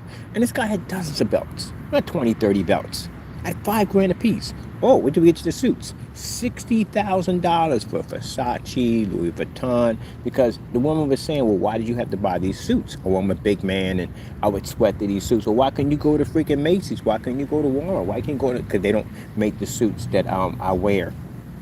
So you're walking around with $60,000 on you, $5,000 for a belt. Shoes that cost $30,000, $40,000 for shoes, custom made.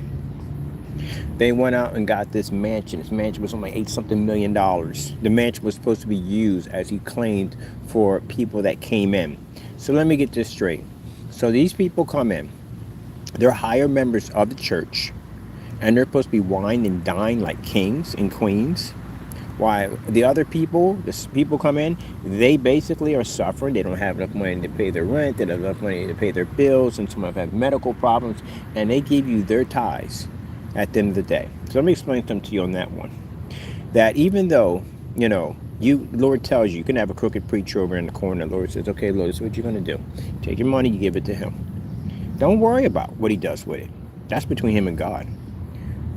You just do what God tells you to do. Don't serve that man in the church. He's a vessel of God. That's all he is. You read your Bible. You basically, if he says something outside that Bible, you don't believe what it says. You question him on that. You have to question him on that, because he'll lead you down the wrong path. Now, some preachers are fantastic. I have a couple of real good preachers that read it from the book. But some will change. But some people start writing their own books. And I'm writing a book for you, the better way for you to understand God. And they're saying that, buy this book from me. No, you're not supposed to do that. Because in the Bible, it strongly speaks about adding and taking things away from the book. That book was made a certain way, and that's the way it's supposed to be. When people start writing their own versions of it and saying to help you understand it better, no. I don't even go near those things with a 10-foot pole. Nope. But, I just don't. When he tells you to give the money, you give the money to the preacher. That's what you do. Because the Lord will bless you for what you've done. But him, on the other hand, well, he takes that money, he spends it on something else to spend it on. Yeah, he's going to have problems. He is. Like I said, you can say, I would rather have the Lord, if I was doing something like that, which I hope I would never do anyway, but if I did something like that, I would rather have the Lord cut me down in the middle of it all than let it keep on going for me to become rich and powerful and more engulfed by the devil and to die and go to hell. Because that means that the Lord has basically, he's kind of like he turned my back on me. Now mind, think about it. If I'm out there doing dirt at the end of the day and the Lord says, okay, I'm done, I'm ready to bring him in, I'm going to basically help him, he's going to become a man of God. Or if the Lord says, you know what, I'm just going to look in the other direction, let him keep going down that road, let him self-destruct. These guys are going out and they're just, the more and more they buy, the more and more they get on stage, and more little tricks they do at the end of the day to get more followers, to get more money at the end of the day. If God hasn't stopped them right now, it's because something worse is coming. Something worse is coming. Sit there and say, well, Lord, why didn't you stop me? You knew I was doing all this stuff and everything. It was your job to stop yourself. You knew what you were doing. You're a man of God. You know the Bible. You know the book. Yeah.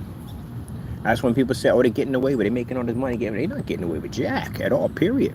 It would be better for them, for God to stop them and what they're going through and allow them to give them the ability to turn around and change their lives and to let them to continue on, because they let them continue on. That means that there may be no hope for them to be able to turn around. That's the part where it gets scary. But yeah, that guy got up on stage and sat there and said that when the rapture comes, and they talk about it, when the rapture comes, I'm going to heaven. They can have my jet. You're going to be down here with your jet, your cars, and everything else. That's where you're going to be at. You ain't going to heaven. The devil talking right through you, telling you the wrong thing. You're not going to heaven. When that guy sat there and said he had chandeliers in his home that cost more than most people's houses, and he has 8 of them in there. Well, the devil got you right where he wants you at. Planted deeply on the earth, surrounded by all these distractions. So when your time runs out because you're on borrowed time, he knows your time doesn't belong. He can't He can't allow you to stay here any longer than you can. You're on God's time. So when God sits and says, okay, his time is up, I'm going to take him. What do you got to show for it? You go see Jesus up there, you see the devil on one side. You run to Jesus. The Lord will look at you and go, I don't know you. I don't even know you at all. Who are you? I don't know you. And then the devil looks at you and you go, come on, it's time to go. Right about that. But that guy, anyway, yeah, the stuff he was spending, they cut what was it, a BMW? It was Mercedes. I think it was Mercedes. They cut a Mercedes in half and turned it into a limo. $50,000. It was stuff they were reading off on how money they were spending. It was insane. Disney World. I mean, it was like $30,000 in Disney World. Crazy stuff. So the woman was like, why would you need a limousine? He had Bentley, a limousine. There was a couple of those big fancy cars he had. She was like, why do you need a Mercedes for these people from the church to come in, these higher-ups? He said, well, that's the car we have for them when they come. So, well, why can't you just pick them up in a regular car? So she said, how do you think people feel when you come to church and you're getting out of a car and you got expensive clothes and everything on, and you know they have barely nothing? How do you think they feel at the end of the day? Yeah, she was just trying to she went off topic. She was just trying to get into his head, like, why are you like this? That man went to jail.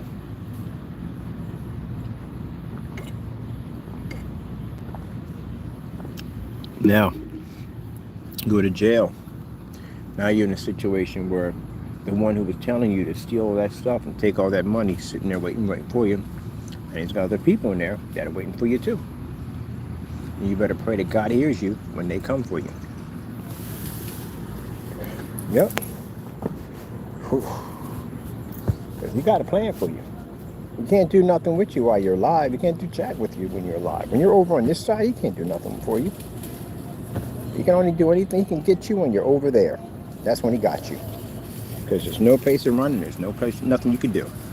Can't pray to God. He ain't going to help you. You're in a situation you just got yourself into.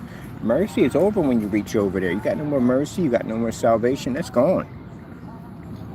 So he knows he got you. Now over here, you repent and you find God, and God will forgive you. You get washed in the blood of Christ, and you'll be a new man with Jesus. And you have the opportunity to get saved and go to heaven. But over there, you don't have that opportunity, and he knows it. So you're better off for the devil, you're better off dead. Because then he got you 100%. This man went to prison. So who knows what was in there waiting for him? That's the whole purpose of Satan. Lead you down the wrong path, get you in so deep involved, and then take your life. Because once he takes your life, he got you. You're over and with him now. And he knows that God can't save you. But while you're here, he's going to fight tooth and nail. You get yourself saved and get your life together and you get away from him, he's going to fight tooth and nail to try to get you, but he can't get you. He can try, but he's not going to get you. But you got to be careful. Because some people, they get into the Lord of God and they basically get caught up with him. And he gets them. And some people get out and some people don't. And so he can come down like an angel and he can fool the very elect. With some good cookies. Yep. Gotta be careful. I thought it was going to storm a few minutes ago. It didn't at all. We got the fountain over there. I do want to check out that fountain over there. I'm wondering where Waddles is at. I'm going to feed Waddles. I've seen Waddles a couple of times. Big old duck. I think they know Waddles lives out here too. Let's call him Waddles. I'm going to have one more cookie and we're done.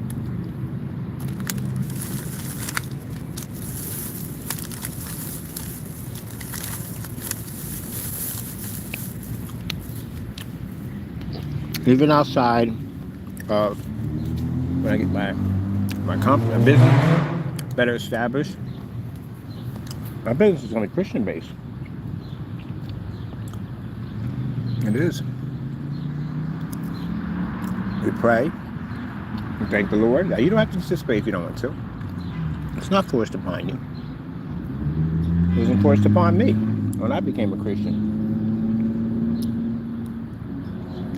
But when you're ready, I got no problem with helping you get to that point.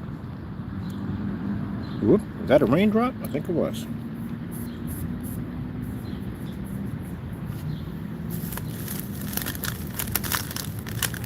I told you, look, all the dirt these guys done did to me, at the end of the day, these men change their lives and they become a man of God. They serve God. And I mean, don't fake it, because you fake it, something far worse will come for you. Don't do that. Don't play with God at the end of the day. He's not one to be played with. Say something happened and they had a life-changing experience. And they became Christians. They changed their ways, sincerely, for real. You think I would sue them? No. Can't sue a brother of God. As far as I'm concerned, it didn't happen. I could have done the worst dirt you could possibly think to me. No. If God made them a man of God at the end of the day, and they basically truly became Christians, true Christians at the end of the day. That's not being fake and trying to say something to get around a lawsuit, because God doesn't know it. He's going to know it before you say it. And I'm going to know it. And things are going to be far worse for you then. If they became true Christians at the end of the day, changed their lives, I wouldn't pursue any lawsuits. I would drop every single one of them. Ain't no point. They're brethren of God. There's no point. I won't do that. Nope.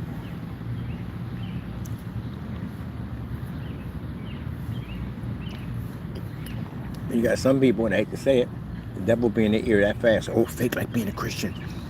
They'll drop the lawsuit. God already knows what you're going to do before you do it. Just like he knew Satan was going to try to overthrow him. And look at the consequences that came out of it.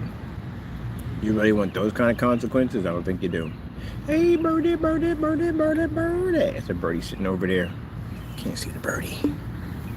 Oh, he went in the bush. He's in the bush. Birdie in the bush. Let me see if we can zoom up and see birdie in the bush. Oh, I know myself. All Christians know them. You should know yourself. You should get to be honest at the end of the day. I arrogant, I brag, and all that stuff like that. I know that about myself. These are things I'm constantly trying to change all the time. I will admit these things on camera with no problem whatsoever. I don't hide nothing from God. I know at the end of the day that I can be arrogant, I can brag, I can be boss, I can be all those things. I know that from the door. I don't basically deny that. If I were denied that, at the end of the day, that would make me a hypocrite, wouldn't it? And that means I wouldn't be close to the Lord. I wouldn't basically, there'd be a chink in my armor for the devil can get in. After you've seen what these things look like, and thank God I've only saw, I didn't see that part, all of it, I just saw some of it, enough to freak me out.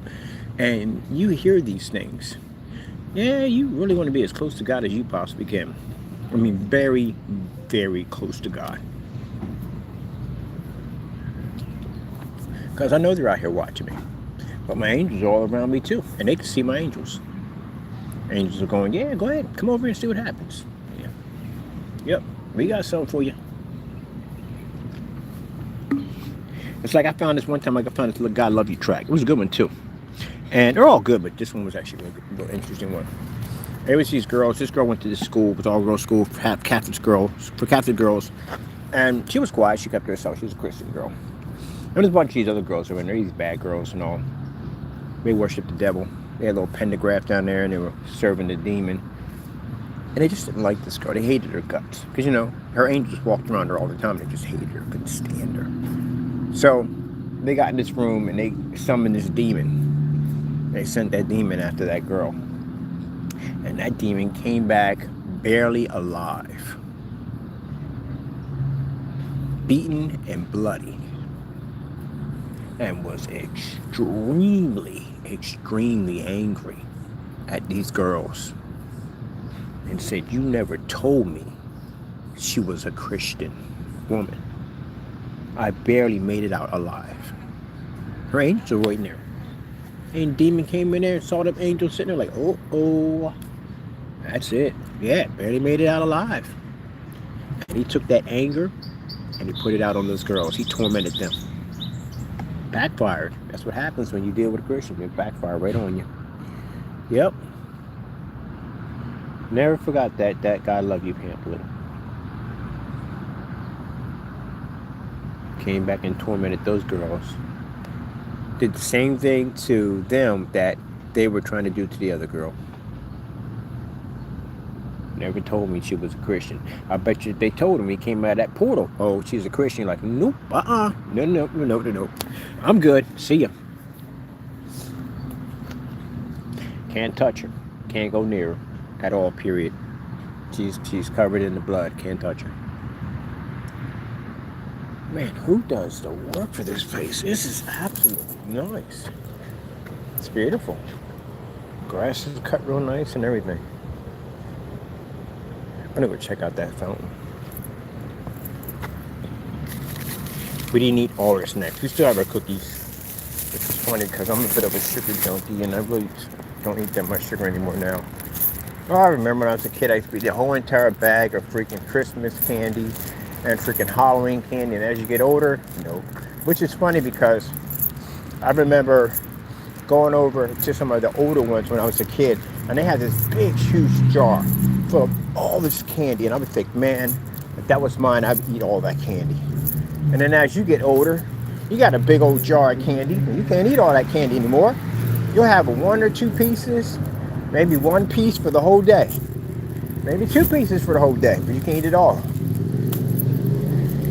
Or when you say that, when I get older, I'm just going to buy all the candy. When I get older and I get the money, I'll buy all the candy I want. All the candy bars I want, melt them all down. And you realize you got bills and stuff. Like, nope, can't do that. Let's go check this out. I wonder if it's a wishing pond. I got some coins on me.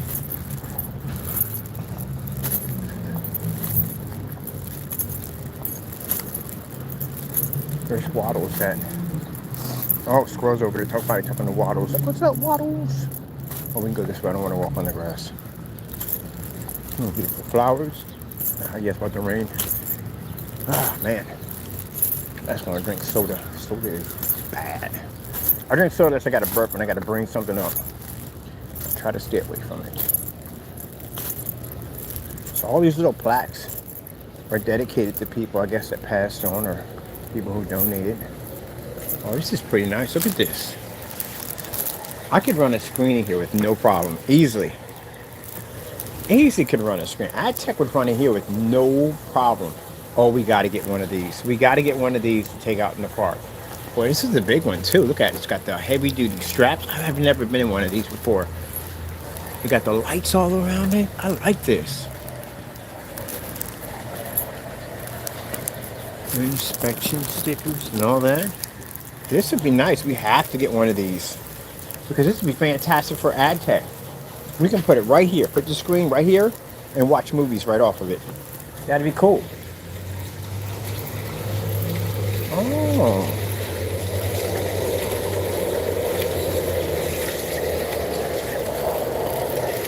Any coins in there? You throw some coins in there. I like to throw coins in the wishing pond. They probably allow you to do it. Filter system right there. I wonder how high those things go. I know they go up pretty high. But this would be cool. I don't know what. Man, and they got them staked down. Man, look at that. Got them staked down. This is what I should have used. This system right here I should have used when I did the 250-inch screen. I should have did that. But this would be nice. This would be fantastic. I can literally put AdTech right there, put the projector right here, push the image right through, and have my oh, this would be fantastic for outside investors. Yep. We're gonna have a spokesperson right here, so you can show up the screen, have the investors sitting over here. That would be hot. Or imagine if you have a wedding or something, or a banquet. You can have the screen right there.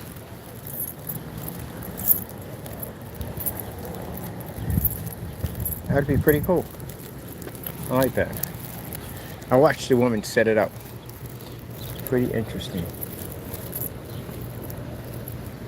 So I wonder how much wind that thing could take before it actually goes over. A basketball court I can dunk on.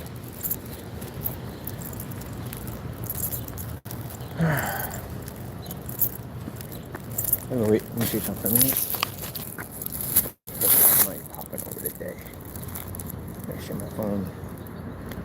Let's see.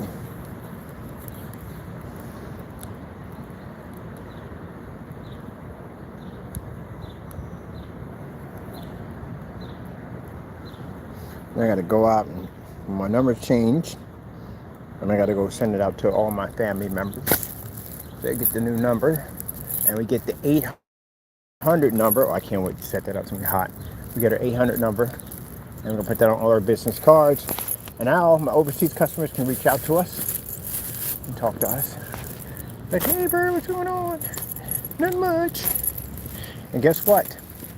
For the naysayers, just to add you in there, can't carry on the phone because, everything's being traced, not traced, but everything's recorded for, for training purposes. There you go. Now I know at the end of the day that you make these fake Google numbers. You do know everything on the planet is traceable, right? I got a good friend of mine. He's an IT wizard. That's what he is, or no, I'm IT wizard. At the end of the day, just put a nice way of putting it. He's an IT wizard. And he finds it funny that people who use those fake numbers feel that they can't be traced and can't be tracked down. And he says you can. Yep, we live in the digital age, you know that, right? Everything is traced to something. So even though you think you call on a fake number and you think you can't be tracked because you're on a fake number or maybe a burner phone or whatever, oh, yes you can. Yes you can. Yes, sirree. And the FBI has a whole team full of those guys at the end of the day, except my friend. And his job is to go in and to figure out where these calls came from. Even when you speak, you give off information. It's called voice recognition software. Everybody has a certain vocal that they use. It's unique. Everyone has a different one. These twins sometimes may be the same, but everybody has different, like a different fingerprints. You know what I mean? Or the cornea in your eye, all that. Yeah. So it's your identity on who you are. And your voice also, too, is also used like your identity. So there's a machine, I've seen it before, that when you speak, it actually matches your vocal cords. And they can pick you up anywhere. Anywhere. There's so many different ways you can track someone on this planet. It's not even funny. So hiding behind a fake number, yeah, they can track you. They're easy to do. He explains it all to me in terms I don't even understand. His brain is like, intelligent dude. I said, yeah, them fake Google numbers? Oh, heck yeah. He's the kind of person that if you call him with one of them scams from another country, he can find you, shut your stuff down. Just like that. Get access to all your stuff. He's one of those people. But he works for a company, that's what he does. He does the security for their whole system over there. But he was telling me about that. He said, yeah, they track down people from overseas and shut their stuff down. I was like, gee whiz Louise. Yeah, interesting dude. I knew he was going to do something with that brain of his at the end of the day. He was always doing something crazy on the computer. Always doing something crazy. He's a big Apple fan. Why are majority of them Apple fans? Why? I literally have friends of mine I can't be friends with you because you have an Apple. I'm not a big fan of the Apple products. I just never was. I just don't. I don't like their watches. I don't like their phones. I don't like their PCs. I can't stand their laptops. Nothing. I don't even like the store it's in Apple. I will advertise for them. Yeah, money's money at the end of the day. I'll put the logo up there. That's not a problem. They can use the technology. But their stores are different. They're like, when you walk into an Android store, it's more like, it's just, I don't know, it's just more down to earth. But when you walk into an Apple store, you got to sit up, you know what I mean? Got these little desks and everything's all done on high tech and there's no line. Someone just takes your number or whatever, who your name is, what your first name. It comes with a little pad and write your name into it and all that. It's a little stuck up. I don't like going in the store. I really don't. I had to go in there one time to buy a phone for somebody for a gift. I'm like, great, goodness, she asked for an Apple? Really? I gotta be in this store? Yeah. I'm just waiting for them to get to a point where they start passing out wine and cheese. Yeah. I don't know. I'm not a big fan of the whole Apple thing. I don't like the fact that your tracking system is freaking a little too, Yeah, it's a little too much for me. At the end of the day, I saw this girl was talking about she couldn't find her boyfriend in the park. She said, watch this. You can literally track someone's phone on an Apple like that. Seriously? That's a bug. You literally have a GPS bug on you. And if they can track you, guess what else can track you? But everybody else can track you too. I mean, the plus side of it is if you ever lose your phone or someone steals it or whatever happens, you know what I mean? They can shut them off and, or you can track you. That's what happened when they had those, we had these little riots, not over here, but over in Philly. And they broke into the Apple stores, and you just saw piles of Apple phones all over the place because you really technically can't take those phones. You really can't. But yeah, that whole being able to track me anywhere I go on the planet, no, I ain't a big fan of that. I just don't, I'm not a big fan of their software or anything. Like the Apple glasses, how many games you can play off the Apple glasses? Can you play games off the Apple glasses? I don't think you can. Probably have games like the Nintendo Wii U, those kind of games. I gotta see this for a minute. Because we were literally having this conversation with some friends of mine before it launched. One of the guy was an IT junkie. And he was talking about, yeah, you seen the Apple glasses, man? They're all tech junkies over there. You seen the glasses, man? It's gonna look insane, man. Da da da da da da. I get the game application. I said, what game application? Apple doesn't run games. Most of the hardware we have basically is not for freaking Apple at the end of the day. That's why you see those what's it called? College Humor, whatever it's called. When a guy comes into the computer store and he says he's looking for a gaming system, and he wants it to be an Apple, and the guy was like, get out. Get out. Or they bring we put an Apple computer in to get it fixed, and they smash the daylights out of it. You game on this?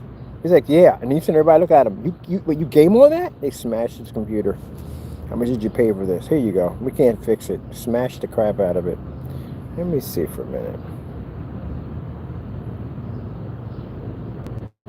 But you got these people walking around with the robots. They got the robot dogs, and then you're wearing the Apple glasses. I have to say, you're idiots. I know some people say, but why would you walk out in public with those things? Some people know how much them things cost at the end of the day. You ever heard of the, if I'm saying it correctly, the gazelles, if I'm saying it correctly? I'm probably saying it and probably butchered it. It was a pair of glasses that were extremely popular, and people got murdered for these glasses. If you bought a pair of these glasses, there was probably somewhere between an 80% chance you were going to get killed at the end of the day for wearing them. I don't know what it was about those glasses, but people got killed for these things left and right. Look it up in the 80s. There were things you could get shot over, like your sneakers, or can you imagine someone chase you down taking your sneakers? Well, but anyway, your sneakers, your sheepskin jacket, 8-ball jacket, Sherlins, all that stuff like that. They wouldn't take a sweatsuit off you unless it was Gucci, and that's a different story. Or if you had some Gucci kicks, they probably take them too. Jewelry. But the gazelles, if I'm saying it correctly, or probably not, those glasses were a death sentence.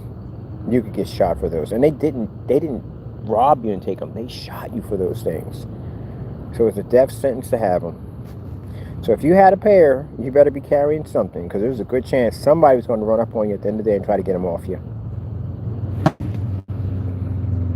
So let me see. And then it's funny because there's people sitting in jail. Not funny, but you got people sitting in jail right now for a pair of glasses that no one would wear if their life depended on it.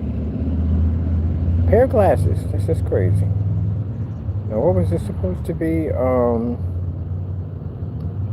Apple. Does Apple make video games? Which is weird because Apple had that game. It was kind of like a country survivor. You had to go and you had to buy food and medicine and all that stuff. I forgot the name of it was called. But anyway, it was on a floppy disk. I actually played that in school. That tells you how old I am.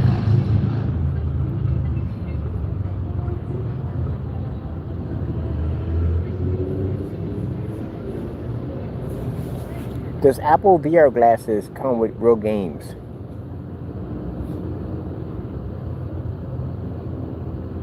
No. Where the frick we get Apple beer? Here we see. Apple VR glasses, do they have real games?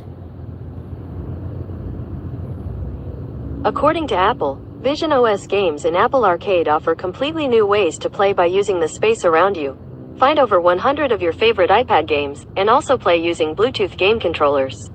Yeah, you got crappy games on here, because they said arcade games. So I already know that from the door, what that is from the door. It's kind of like the same games where they have like the Wii U, like the... Oh, gee whiz. My goodness, I got to get a look at this right here. What do the games look like? Because we ain't doing no Call of Duty on this. We ain't doing no Resident Evil. We ain't doing none of them hardcore games that you play. At least the PlayStation 4, 5, you can play those games. Even on the 4, you got hardcore games you can play on it. And you know the Index, the G2s, all of those, they got hardcore games. Even the Quest. People say, well, the Quest doesn't have games. It does have games. Actually, there's a lot of games on the Quest, but the Quest also, too, has a 3.0 adapter that allows you to plug it right directly into your PC, so you can take your Steam account and you can transfer it to your Quest dashboard. Because I know, because I had the Quest 2, and I was able to do it on there. So if you run out of games, because the Quest's library, the first one that came up, the library for games was good. They're more like a lot of games people will come to play. A lot of games do look like the Wii U kind of setup, but you can actually play more hardcore games, and they are compatible with the Quest system if you have a 3.0 adapter, and you can actually plug that into your PC. It will allow you to link your account right through your Quest system. The problem is you would have a really hard time generating the games would play, but you have a hard time generating the virtual rooms, because again, like I said, you're going from a PC high-power graphic card to a system that only had a 720p setup. But now you're talking about the new one, which is the Quest 3, which actually does 4K. And that was going to look beautiful. I would basically go with that any day. If I'm going to go on a basic system, but if I'm going to go really high-tech, I'd say probably the Index 2, because they have the pinchers and the ability to be able to manipulate the surrounding areas with the VR suit. Especially that disc you get to run on. That thing has got to be sick to be running on. I got to get back into VR. I can't play VR for too long. That's the problem, because I get really bad headaches. But I like to go to the bottom of the ocean. Alright, so they're not showing the games. Let me see. It's right here. But one thing I do like about the one of the things they were doing on the Quest, the first one, was that there was an application where you can go in and download it, and you can usually use your hands instead of using the controllers. So you can use your hands. So if you played the G2s before, the G2s, you can literally take a clip out of your gun and throw it to somebody. They can catch it, put it in theirs. They're actually pretty good.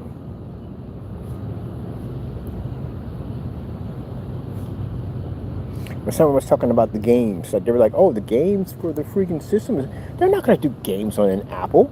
It's going to be used for basically just for business and office use, and that's pretty much it.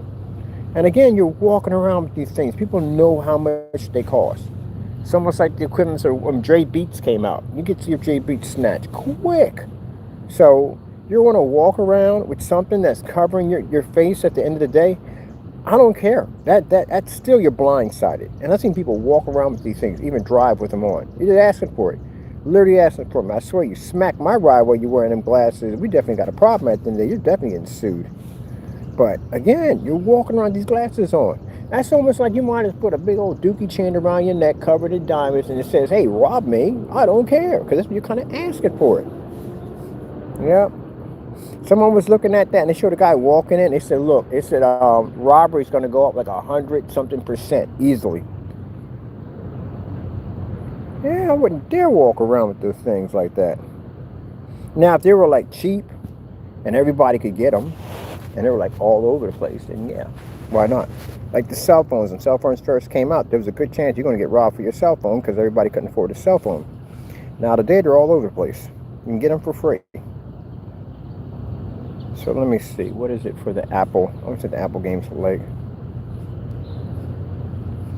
We got extreme jump rope. I know Apple users like, how dare, I got a friend of mine who's an Apple user, and he gets ticked off every time I talk about his Apple. It's just not for me. What do Apple games look like?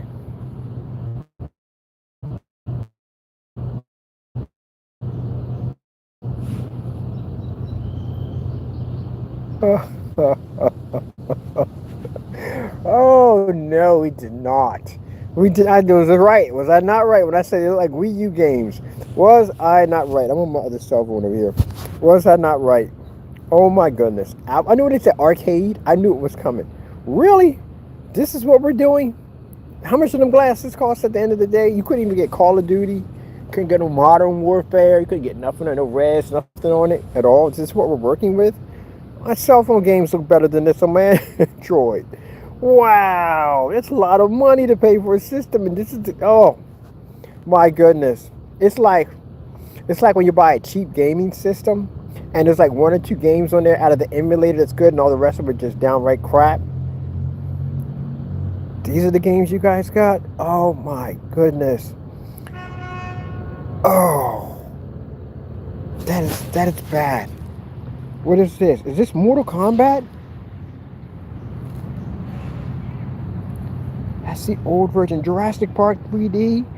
Oh my goodness. Well, shoot me in the face and call me Sarah. Pool? Literally pool? Really? I'm sorry about that. Like this. Pool? Apple users, I'm sorry. It's a lot of money to spend for a pair of glasses to be playing games like this. Most of these games I can play on my Android. You know what it is? Because people say, well, it's 3D. You can actually go into the game. Yeah.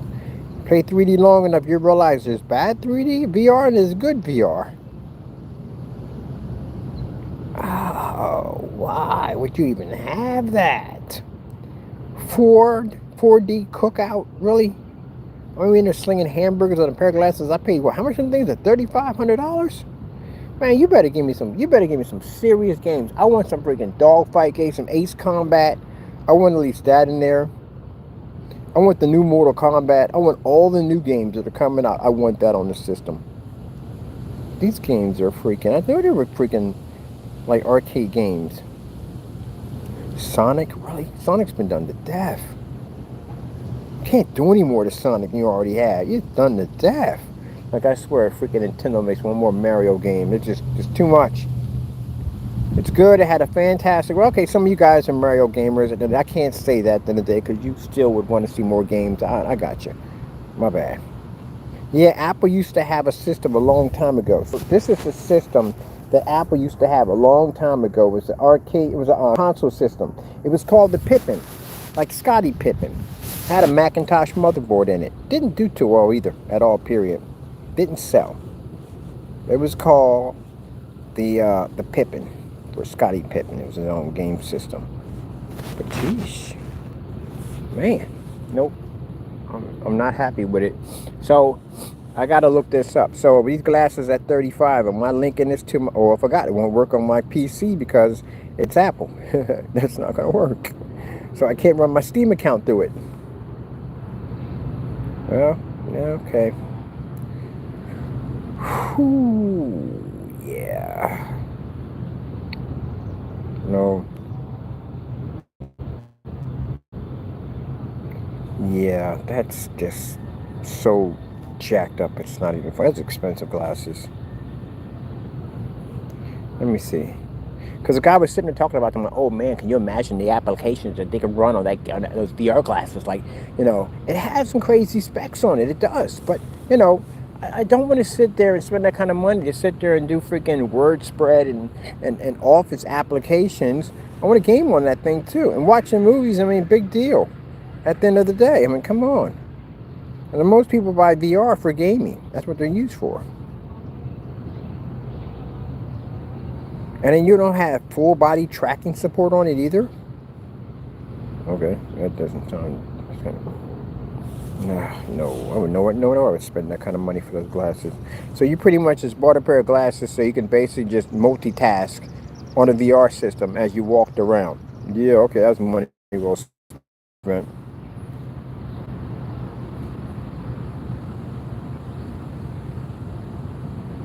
Oh, you've got to be kidding me. Tic-tac-toe? Are you kidding me? 3,500? You think it's 3,500, right? And the VR tic-tac-toe? Boy, yeah. I'll lose it. Like tic-tac-toe. Yeah. That's not going to happen. What do we have here? Apple's arcade newest game. What do we got here? What's the newest game? This is their newest game. So all that power on that system, and this is the newest game that they have, really. Oh, they did y'all dirty. They did y'all dirty. Look at this. Seriously, how much those glasses cost? And this is what y'all got. This is the best. Oh my goodness. No, we are not doing this. No. You got no Mecha Salt? At least have Mecha Salt on it. Come on. Let me see for a minute. I gotta look this out for a minute. That's just crazy. My friend has that thing too. He has the Apple.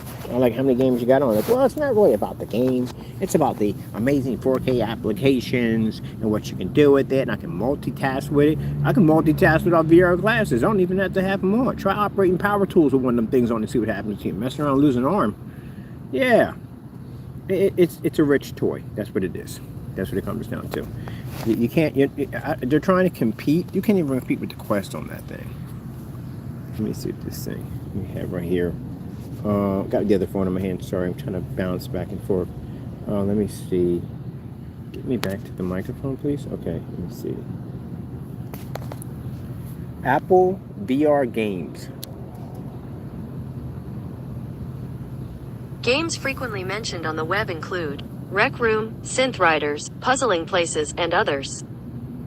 Did he just say puzzling places? So I was right. $3,500 for the glasses. $3,500 for the glasses, and it has something called Puzzling Places. No zombie games? Really? I'm a zombie junkie. And we have no zombie games on this machine. Oh my goodness, you've got to be kidding. I'm done. I'm freaking done. Yeah, I swear I got to contact my friend. I got about 6 friends that are Apple users. I'm about to chew them out in a few minutes. Look at this. Are you kidding me? $3,500.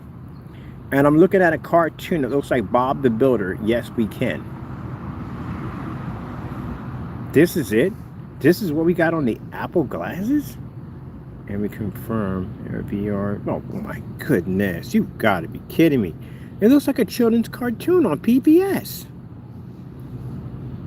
And these things are supposed to be 4K or they're 5K, whatever they are. Oh, come on. You got to be kidding me. This can't be real. Where's the Fruit Ninja? Really? You put Fruit Ninja? How old Fruit Ninja is? Oh, any zombie games on it? I'm not going to spend no money for this. Just look at this. What is that? That's like the Android, the ones you get. They have the cheap VRs. The Android, they play little games like that. Oh, and this is why that people have the 5090 RTXs, the Elite machines, and they're running like at the time when you had the in the room. Okay, big screen mode can be shared with PC because again, I told you can actually hook up your Oculus to your Steam account. So we would have PC gamers in there, and these guys would have Index and G2s in there. I think the HD something, the other one was another one too on there. So they would be in the room with us sometimes. And they would like, wow, they would rank on our glasses like, man, you know, you guys got them toys at them. These are a real deal over here. So I'm asking questions. I'm talking to the guy, asking specifications and everything when I need on my PC to run it. And I think at the time it was the 4090s they were using. The 1660s are trash. So you go to Geek Squad or Best Buy and they'll say it's a machine for VR. It's not. It has a 1660 graphic card. Those things are trash. It's not going to run. It runs some gaming, yeah, but it's not going to run no VR applications. That's not going to happen. You need a beefy graphic card for that baby at the end of the day. But the Apple VRs, are you kidding me? You mean to tell me that I'm going to spend $3,500 to play some freaking puzzle chase game and some other nonsense on there? No. And you can watch basketball on a screen? Are you kidding me? Have you ever seen an application for the PlayStation 4 for the VR that had the little Halo system, which is actually one of the most comfortable VRs I've had? You can literally link up, and I think Xbox don't have VR. You can literally go in and you can basically go into Netflix and you can set your Netflix surrounding to out on the beach, at a ball game, in a high rise, at a condo, anything you want, you can turn into that virtual room, which is pretty sick. Or you can invite your avatar friends all together and y'all can sit in there and y'all can watch movies together. Yeah, that was hot. I liked it. That was pretty cool. Now with the Quest had, if you ever done the Quest had rooms that you can go into, and they would have like, you can buy tickets to go watch the game. Remember, COVID was rampant at that time, so you can watch games to watch the game. You can go watch movies together. There's a whole lot of stuff, concerts, all that stuff you can go to, because at the time when COVID had hit, no one was going anywhere, so the VRs became extremely popular. So you can meet it with a bunch of friends, and you can all go to a concert, pay tickets with your debit card or you got linked on account or PayPal, and go watch a concert.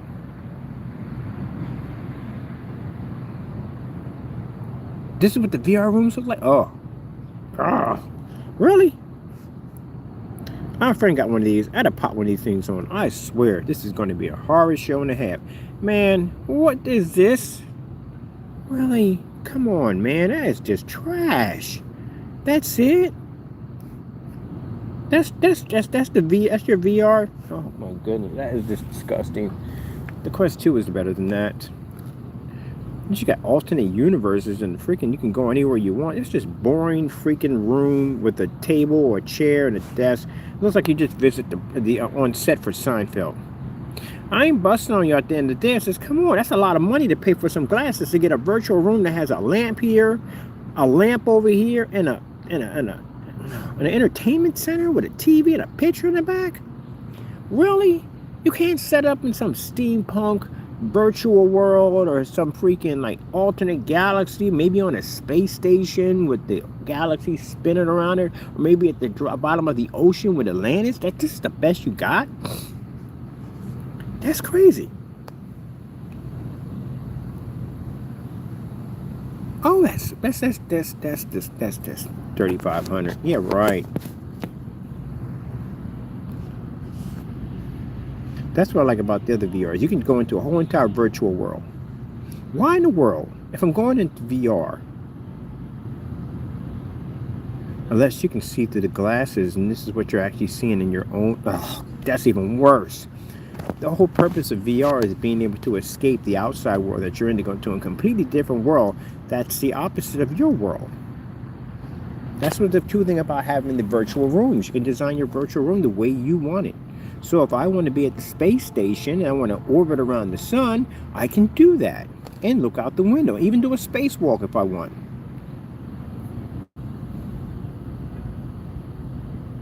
Oh yeah, when the guy I was talking to about, I asked him how did I say the gloves that they were using? They had VR gloves on for their G2s, and I said how accurate are the gloves for the G2? He said, dude, you can thread a needle with them on. And dude was like, yeah, Palm Dread 3.0, which is hilarious. But yeah, they're that accurate. Quest would have some problems from time to time with the left switching over to the right and the right switching up to the left from time to time. It would pop up. Get confusing. You had to recalibrate the sensors. But no, we're not paying for that. No.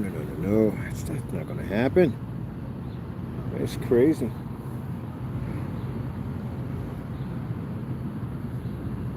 And then, you know, you see people that wear VRs, and I told you about this, people crashing into stuff. That's fake, because you have a guardian system in there. Didn't have a guardian system, you run a risk of walking out a window, down a flight of stairs, you know, all kinds of stuff can happen to you when you're wearing VR. So there's a guardian system. So if you basically walk outside that fence, your glasses shut off. You can actually see right through them. That's what the guardian system is. Whew. I know Steam got theirs. Steam got a nice hookup. I would do the indexes any day. Which I'm going to probably do next with the indexes.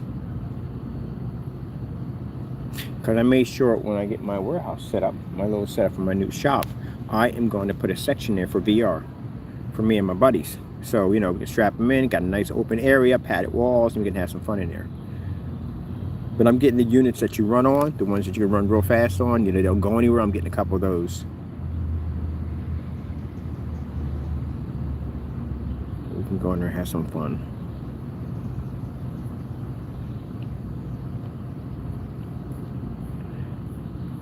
These are actually good. If you're based on PlayStation 2, if you're doing VR for the first time, those were nice. Yeah, I would get the Quest 3.0 before I would actually buy Apple, because at least I can link that do my Steam account with all my games. I just don't like the fact that the games are so dinky.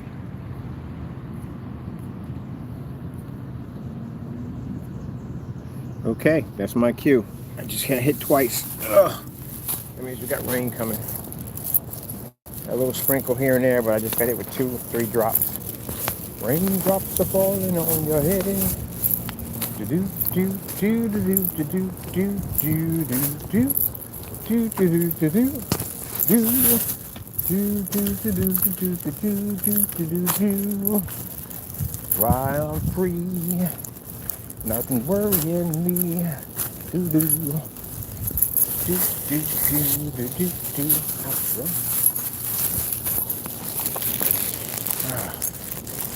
Now it's starting to rain. Birdie, get out of here. It's gonna rain, Birdie. I'll be drenched by the time I make it back to the shop. Who even knows? I should have started when something told me to move, but I didn't think about it. All right, people. I'm heading back. Hope you enjoyed our talk. We should have one tomorrow. I got to be at the post office tomorrow. I've got little packages for a customer, and I got to go check back with the other guy for the installment how we're going to set up. As a matter of fact, I'm supposed to be printing out all my information to send over to him, so we can show that our company is legit. We don't need it, but I'm sending it anyway. Gotta go. Thank you for your time, and God bless.